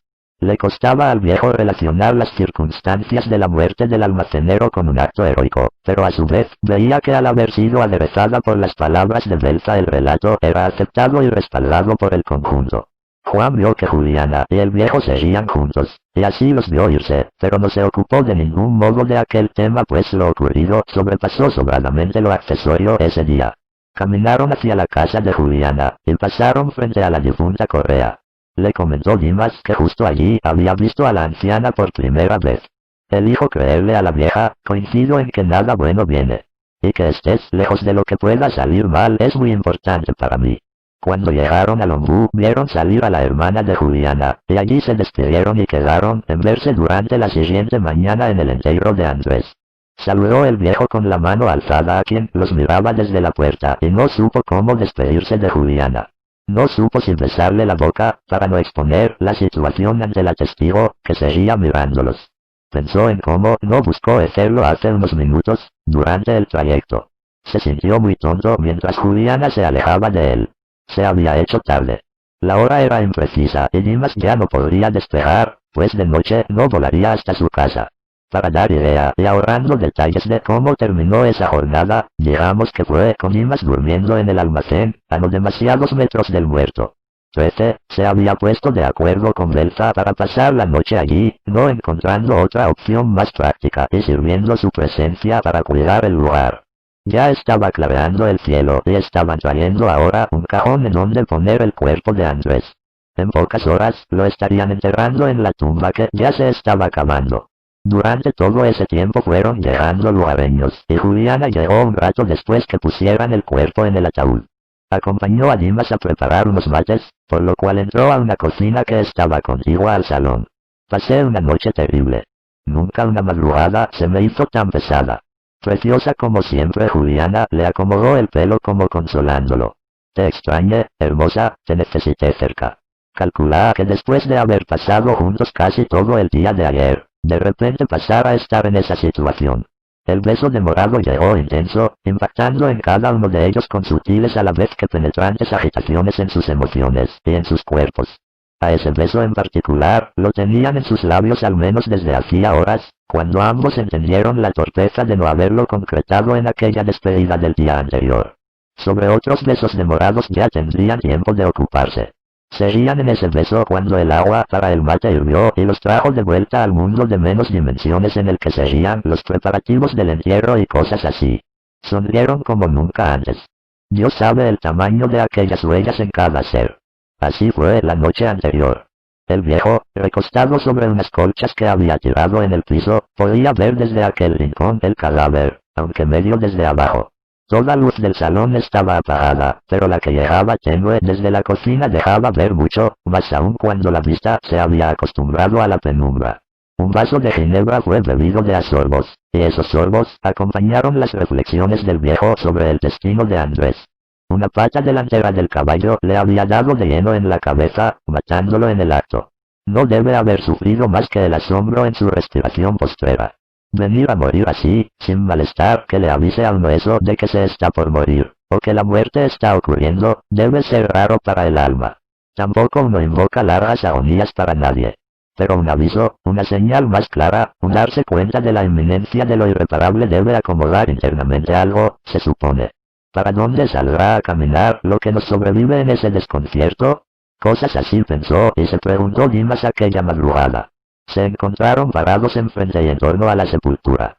Casi todo el pueblo estuvo presente, pudiendo ver clavada la cruz de madera con la pintura todavía fresca que mostraba un nombre y dos flechas. No había viuda, ni pariente, ni sacerdote. Durante las palabras de Belza, no desprovistas de algunas exageraciones que eran asimiladas por los asistentes, aparentemente sin crítica. Dimas y Juliana se quedaron unos metros atrás, tomados de la mano, entrelazando los dedos que acariciaban con suavidad la mano del otro. 14. Esa misma tarde Rolando Luna y Alberto Belza conversaron en el almacén sobre el futuro del mismo. No podían privar al pueblo de su existencia por varias razones, todas ellas prácticas. Del debate participaron no más de 10 personas, pero quienes protagonizaron las propuestas y direccionaron las decisiones fueron Rolando y Belza. Los Luna se harían cargo del funcionamiento del lugar, y de los beneficios y los gastos que ello implique. La camioneta quedaría para Belza, pero estando a disposición de Juan cuando hubiese que ir por abastecimiento. En ese caso los gastos de combustible estarían a cargo de los Luna. Igual, sin puente, no había posibilidad de reabastecimiento alguno. Pasaron las semanas y ninguna autoridad había dado señales de interés acerca del tema. Y eso iba más allá de que las cartas no fueron enviadas, pues se supone que las autoridades se interesan por los territorios que gobiernan al menos de tanto en tanto. Pero aquí nada de eso, como históricamente. No por casualidad, habían llegado a la decisión de armarse y avanzar. El dinero que se le debía a Dimas le fue entregado, por lo cual estaba en condiciones de volar hacia su casa cuando quisiera. Salió el viejo del lugar, y tuvo que tratar el punto con Juliana. Esa noche era Nochebuena y la idea de pasarlo juntos los seducía. Pero un momento antes Juliana había recibido una propuesta, y como a esa propuesta la consideró posible, más allá de lo precipitada que pudiera parecer, eligió quedarse con su hermana. Debía, entre otras cosas, participarla de los cambios que los involucraron repentinamente. La avioneta despegaría en un rato entonces. Y en Año Nuevo, es decir en una semana, Dimas volvería. La dulzura apasionada de aquel beso fue apreciada por varios desde la puerta del almacén, y se dijeron hasta pronto, y fue Juliana la que tenía los ojos iluminados por lágrimas, aunque ambos sonreían. La avioneta aterrizó y el viejo volvió así a su finca solitaria, con sus perros, sus gallinas, sus zapallos y sus cosas. Al recordar todo lo vivido en las últimas horas, junto a la mujer más bella que supo conocer, sintió ganas de gritar de alegría. Y lo hizo, ante el desconcierto de uno de sus perros que corrió asustado. Como tantas otras navidades la pasaría solo, pero notaba que no podía parar de sonreír, y esto le causaba mucha gracia. Se ocupó de ir acomodando todo el recinto. Concibiendo una convivencia, fue ordenando a partir de ese momento lo que durante años permaneció descuidado. A muchos kilómetros de él la hermana de Juliana se sorprendía ante cada comentario de su hermana, no sabiendo qué tan bueno era todo esto para ella en particular. Una de sus hermanas estaba en la ciudad, y ahora notaba que había perdido súbitamente su exclusividad en la relación con Juliana. Pero la conversación abordó también temas que la ilusionaban, como cuando escuchó ese ojalá algún día puedas sentir lo que es que te acaricien tan suave, mientras te abrazan tan fuerte. 15. De buena gana Juan fue tomando la responsabilidad del mostrador, lo que algunas noches lo hacía quedarse en lo que hasta unos días atrás fue el dormitorio de Andrés. Todo lugar novedoso tiene sus propios ruidos, y especialmente en las horas más calladas. Hasta le pareció escuchar la voz de Andrés alguna que otra vez, pero se convencía que pudo ser el viento o que estaría soñando, por más que no hubiese viento ni estuviese dormido. La relación que Juliana había comenzado tan repentinamente también lo tenía entregado a raras conclusiones basadas principalmente en prejuicios suyos. Ya se ocuparía de aquello, pensaba. Ahora lo ocupaban sus nuevas tareas. A lo lejos, se escuchaban disparos casi todas las tardes. Es que Belza había identificado quiénes eran los mejores tiradores, no había tantas balas como para desperdiciar, pero algunas pocas servían para probar a las armas y a los hombres. Hay que insistir en lo curioso que resultaba que pudiera llegar información confidencial a alguien en un paraje tan remoto, pero ya se hablaba que en ese enero que estaba a punto de comenzar, habría una revuelta tal que cambiaría el rumbo político del país. Y Belza reiteraba que el poder, a partir de entonces, sería de quienes tuvieron la valentía de tomarlo y no de los timoratos. Andaban con sus armas en todo momento quienes las tenían. Juliana había considerado con más detenimiento las observaciones de Dimas sobre las maquinaciones de Belza, al igual que acerca la propuesta personal que le había hecho. Hasta la anciana les había advertido que no eran buenas horas las que se avecinaban, lo que naturalmente no era central para sus decisiones, pero coincidía con su parecer. Esperando el inminente regreso de la avioneta, fue a aprovisionarse de algunas cosas, encontrando a Juan concentrado en algunas notas. Ella supo que anotaba los faltantes, la cantidad de harina y demás alimentos que deberían comprar cuando les fuera posible. Los sentidos de Juan se alteraban siempre al verla, pero pudo hablar con tranquilidad, enterándose así que cuando hablaba de Dimas se refería a él como su novio. Es que nunca había transitado un noviazgo, y para ella esa novedad era tan vivificante como para el viejo. Tal vez ella remarcaba con exageración algunos calificativos y apreciaciones para desalentar definitivamente a Juan, sabiendo que él siempre la había deseado. Por supuesto que alardeó durante algún minuto destacando la importancia, su rol actual y las posibilidades de progreso que divisaba en su futuro, pero el enfoque de Juliana en lo que a ella le importaba lo desalentó en perseverar. La resignación de Juan se tradujo en cordialidad mientras proseguía su venta y no en visible disgusto, pues comprendió que no tenía sentido hacer un berrinche. Más valía entender que no era su momento para insistir con Juliana. Todo estaba cambiando, y varios de los cambios más recientes en el pueblo aparecieron tan fuertes como el temporal que destrozó el puente. El último día de diciembre, con las primeras luces del amanecer, aterrizó la avioneta. Bajó Dimas cargando un bolso pequeño con alguna muda de ropa y poco más.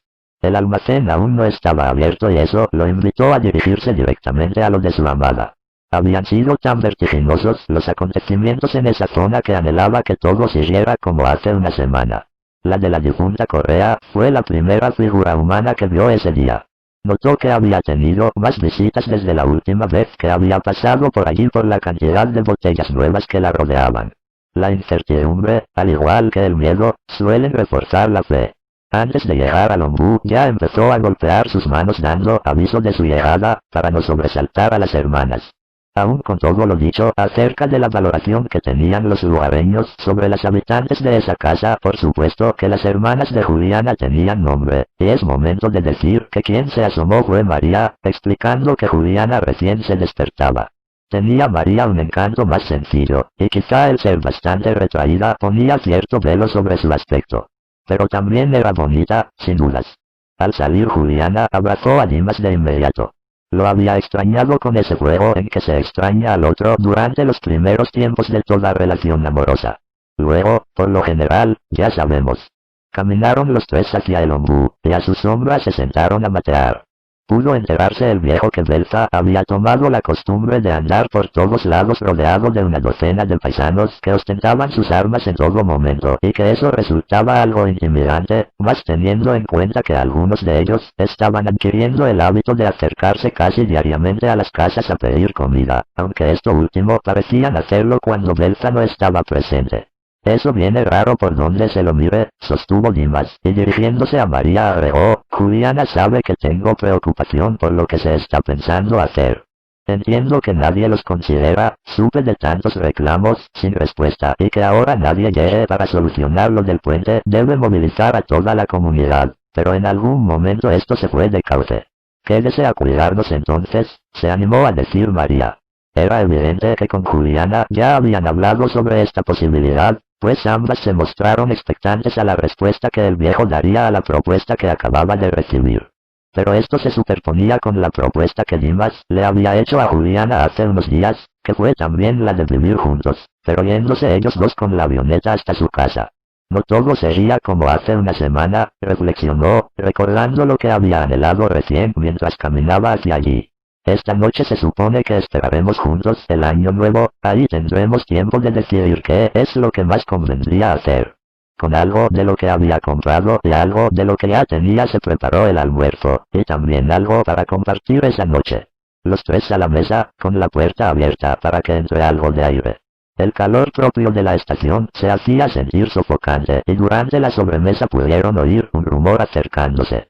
Eran voces masculinas que parecían reír entre comentarios ininteligibles, y recién cuando estuvieron cerca llegaba a entenderse alguna palabra. Como le habían explicado a algunos, habían adoptado la costumbre de aparecer exigiendo algo para comer. Desde afuera llamaron, y fue Juliana quien salió y vio que eran cuatro, quedando Dimas atento al desarrollo de la situación. Se pudo escuchar la demanda.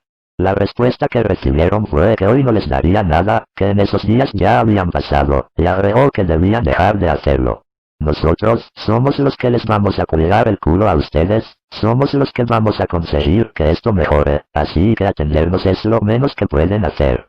Se notaba que quien dijo esto había bebido por la forma de trabarse en algunas palabras. No seas mala hermosa, danos algo. Podría cazar algo con esto, dijo otro, mostrando el arma que llevaba en la cintura, pero tengo pocas balas. En ese instante el viejo se dejó ver. Dejen de amenazar, y rajen de acá. Y no vuelvan nunca. ¿Y usted qué carajo se mete? Dijo el que había hablado al comienzo, no dejando dudas que estaba algo borracho, agregó sonriendo, a usted también le vamos a cuidar el culo dentro de poco, aunque preferimos cuidárselo a Juliana. Los cuatro rieron, aunque luego de caer en lo que había dicho ensayó una disculpa con Juliana, diciendo que fue una broma. Voy a hablar con Belza, borrachos de mierda, cerrar admiración, los tengo vistos a ustedes. No entiendo cómo les dan armas a tipos tan estúpidos. Rajen de acá. La mención de Belza pareció ordenar la situación, pues inspiraba suficiente respeto, o temor, en sus subordinados. Pareció aclarárseles el entendimiento y empezaron a decir que los malinterpretaron, que solo preguntaron y que supieran disculpar si la broma sobre Juliana les había molestado. Se retiraron con más silencio que cuando habían llegado. Nuevamente adentro pudieron comentar el incidente. Juliana abrazó largo rato a Dimas, que superando los nervios que el episodio le había producido se alegraba de haber invocado el nombre de Belza para componer la situación. ¿Te das cuenta por qué estuvimos pensando con mi hermana que sería conveniente que sigas acá? Las exigencias de estos tipos siempre venían con insinuaciones groseras. Nunca nos había pasado, y yo no hubiese permitido que algo así ocurra. Pero esta última semana se volvieron desafiantes las armas, y algo se rompió en los códigos de la zona. Notó Dimas que lo ocurrido había afectado en exceso a su cuñada. Estaba muy inquieta todavía, y era evidente que había lagrimeado. En medio de la tarde calurosa caminaron Dimas y Juliana, para ver cómo se encontraba la avioneta y luego de hallar todo en orden entraron al almacén. Le preguntaron a Juan sobre Belza, si estaba por el lugar. Los invitó a sentarse, indicó que ya estaría por llegar pues solía caer a esa hora. Pidieron algo fresco para beber y vieron pasar el rato. El viejo se alegró al notar que Juan había modificado su actitud anterior. Juan les consultó si pasarían la fiesta en lo de Juliana, indicando que él lo haría junto a su padre, no decidiéndose aún si en el almacén o en su casa. Con mi hermana estaremos. Ahora hay demasiados desubicados dando vueltas como para dejarla sola. Sin acotar nada Juan entendió a qué se refería, pues hacía poco los pendencieros habían pasado por el lugar, y mientras tomaban un vino se les soltó la lengua entre ellos, y aunque por momentos intentaban hablar bajo le terminaron dando imagen de lo sucedido. Cuando ingresó Belza, al enterarse que lo estaban esperando, se sentó con ellos. Pudo conocer Belza los hechos, pero la respuesta que ofreció fue ambigua e insatisfactoria. Pareció molestarse sinceramente respecto a lo de las groserías e insinuaciones, más si habían afectado a Juliana, que siempre dio muestras de compartir cada una de las preocupaciones de los lugareños. Básicamente le molestó enterarse de los modos de aquellos sujetos, pero trató de explicar que ante la proximidad de la lucha había que ayudar a los combatientes en todo lo posible. Compartir el pan con quienes están dispuestos a dar batalla por nuestros objetivos creo que debería considerarse natural, argumentó Belza. Le replicó Dimas que consideraba una locura, una irresponsabilidad absoluta, darle armas a un grupo de borrachos. Por eso le digo que me enoja mucho que se hayan comportado irrespetuosamente y se los marcaré en cuanto los vea. Pero debo señalar que algunos de esos que usted reduce a la denominación de borrachos son de los mejores tiradores que haya conocido, y que dejando de lado algún vicio que puedan arrastrar, cada uno de ellos ha dado muestras de compromiso y lealtad desde el primer día. En vano era insistir, por lo cual saldaron la cuenta con Juan, y deseando buen año a los presentes, volvieron a la casa. Se confirmaba lo planteado por el viejo. Tal cual iba todo aquello acabaría desastrosamente y Juliana, a esa altura, tampoco tenía la menor duda. La acertada caracterización de Dimas sobre los planes de Belza la enamoró todavía más, pues evidenciaba su perspicacia. Besándose repetidas veces, fueron demorando su llegada, y a sus cuerpos cada vez se les hacía más difícil contenerse. Él le explicó que se había figurado comenzar el año subiendo a la avioneta para empezar el tiempo juntos ya alejados de este pueblo, allí en su casa. Era una posibilidad tentadora. Pero dejar a María sola después de lo padecido durante la última semana no me parece bien. Me preocupan esos estúpidos. Siguen siendo unos borrachos armados merodeando, por más que Belza les recrimine alguna actitud, si es que lo hace. Pasar junto a la difunta Correa los invitó a demorarse una vez más, y metros más adelante lo mismo, hasta ir saliéndose del camino a merced de una sed extraordinaria que los impulsaba. Por un lapso indeterminado no hubo otra verdad que ellos en esa orilla del universo, eso sintieron. Toda bella estaba la mujer en esos besos. A la sombra de una arboleda que les ofrecía tregua del calor circundante, alimentaron la otra hoguera con el contacto de sus bocas ya en sus pieles, tanto en el cuello de él como inmediatamente en los pechos de Juliana, que aumentaron aquella sed.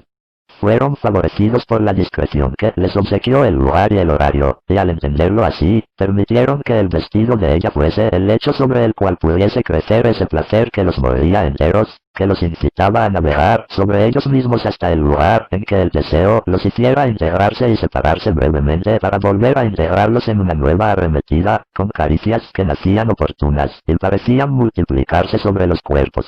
Al verlos llegar María supo en qué cielo habían estado, y el vestido de su hermana no contradecía lo que sus rostros expresaban. En María venían haciendo necesidades y esperas que ignoraba si serían resueltas, ilusionándose positivamente de alguna manera, pero alejada de certezas. Con un par de baldes pudieron bañarse y paliar por un rato el calor que no aflojaba.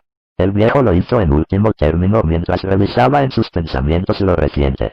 No recordaba sentirse tan pleno, al menos durante los últimos años. Esa noche los tres brindarían, y más tarde la pareja dormiría en una misma cama, que supo ser la que en su momento utilizaron los padres de ellas, y luego la hermana ausente.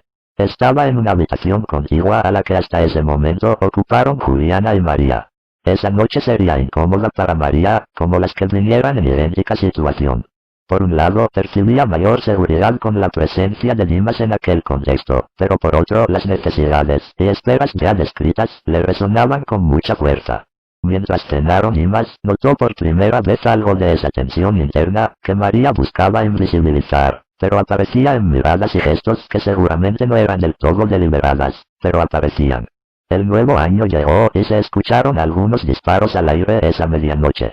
Habían comido bien y el vino, que había estado presente con generosidad, los había llevado a la cama. Durmieron casi hasta el mediodía, tan abrazados como el amor los había dejado en la madrugada.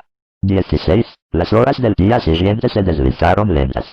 Recién el primer día hábil restableció algún movimiento y así fue que Dimas dijo que iba a buscar algunas cosas y encaró en sentido al almacén. Vio a su avioneta y luego a Juan.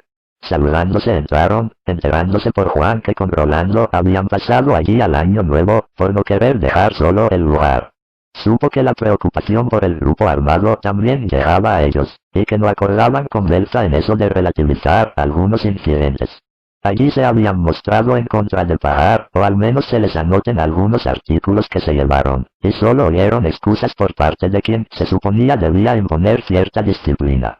Una de esas excusas era una fecha, el 23 de enero. Les había dicho Belza que pocos días los separaban de un antes y un después para el sistema político.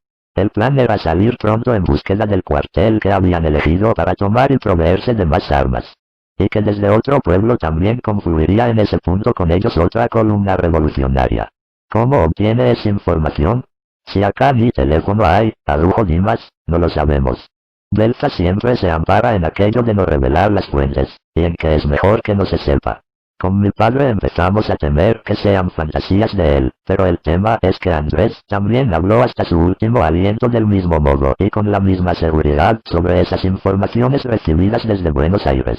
En ese diálogo el viejo supo que Juan y Rolando no participarían activamente de los planes de Belza y que se lo habían expresado con claridad, aunque dando rodeos al principio.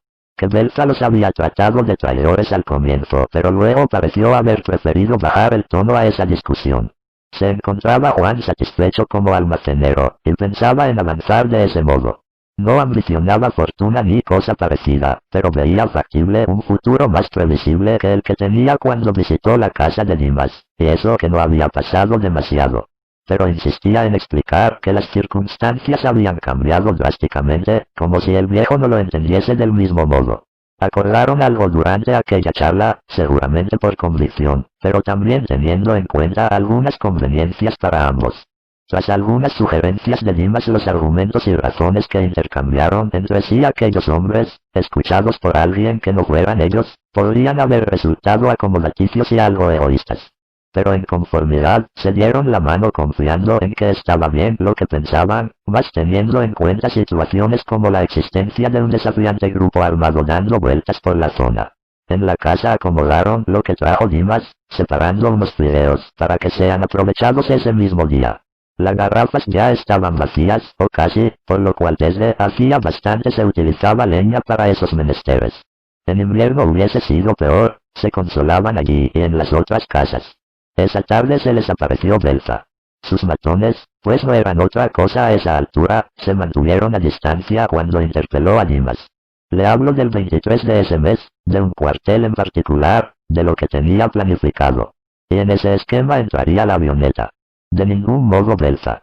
Yo cumplí con lo acordado y no debo nada. Lo único que le ofrezco es mi discreción, mi reserva, mi silencio sobre lo que hagan ese día. Supe que estuvo conversando con Juan, se molestó Belza, y evidentemente ahora amaban con traicionarnos. Otra cosa se venía acordando y ahora se desentienden. En primer lugar, no hubo mayor acuerdo de mi parte. Y segundo, están eligiendo ir al choque de un modo que no comparto. Mire aquel, agregó el viejo, señalándole con disimulo a uno de los hombres, es el que el otro día vino prepotente hasta acá y todavía sigue fanfarroneando con la pistola.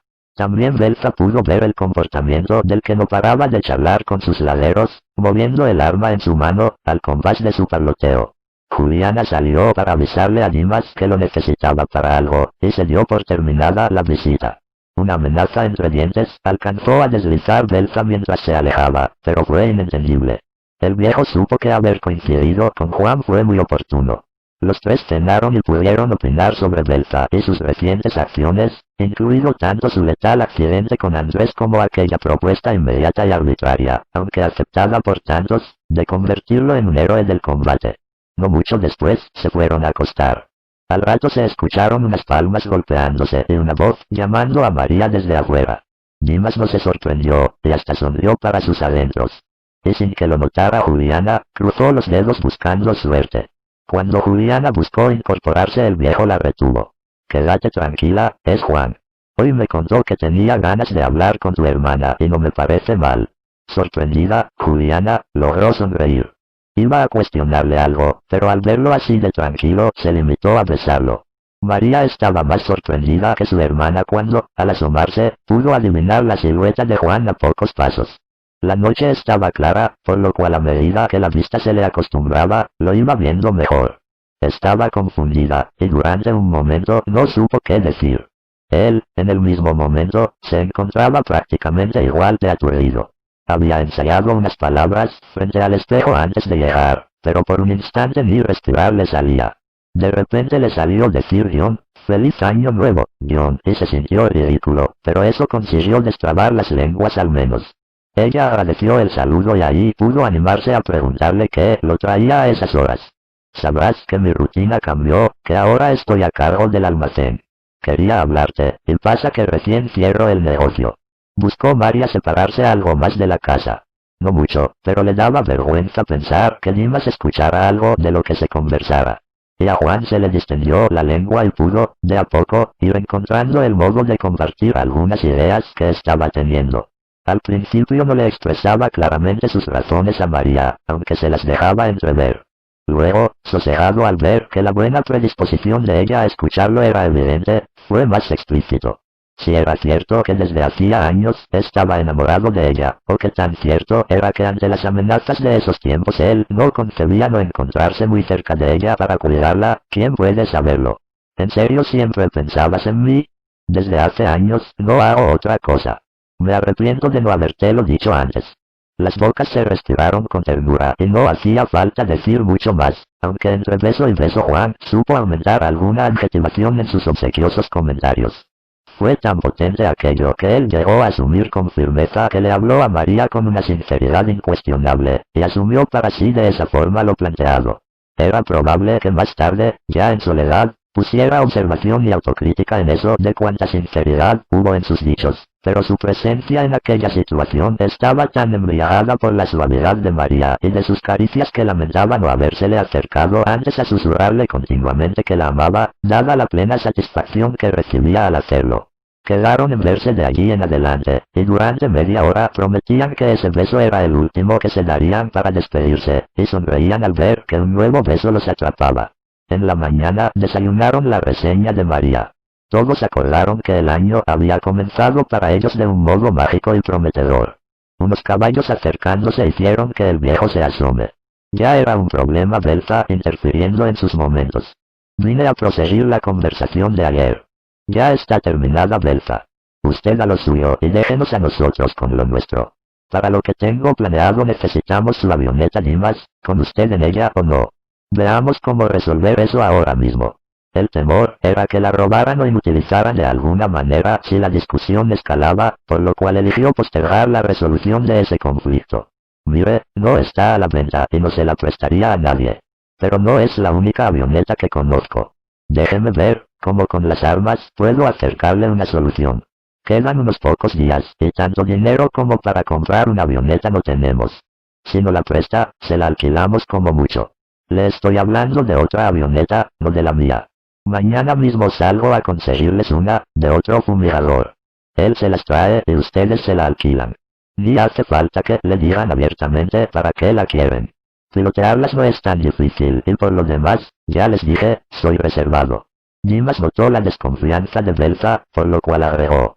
Hay muchos campos en esta provincia y en las cercanas. Más de un paisano tiene mi misma ocupación y todos nos conocemos entre nosotros, y sepa que no es época en la que sobre el trabajo. En 4 días tiene solucionado el tema, porque la necesidad de ganar unos australes está por todos lados. 4 días, y no más. Sonó imperativa la voz de Belza. Igualmente no se vaya sin que conversemos de nuevo, no quiero que haya ninguna confusión. Nuevamente solos, fueron Dimas y Juliana principalmente los que debatieron opciones. Comprendían que Belza estaba fuera de control y que la propuesta que pudo disuadirlo solo serviría para ganar tiempo. En verdad hay muy pocos fumigadores y ni siquiera tengo manera de contactarme con ellos tan pronto.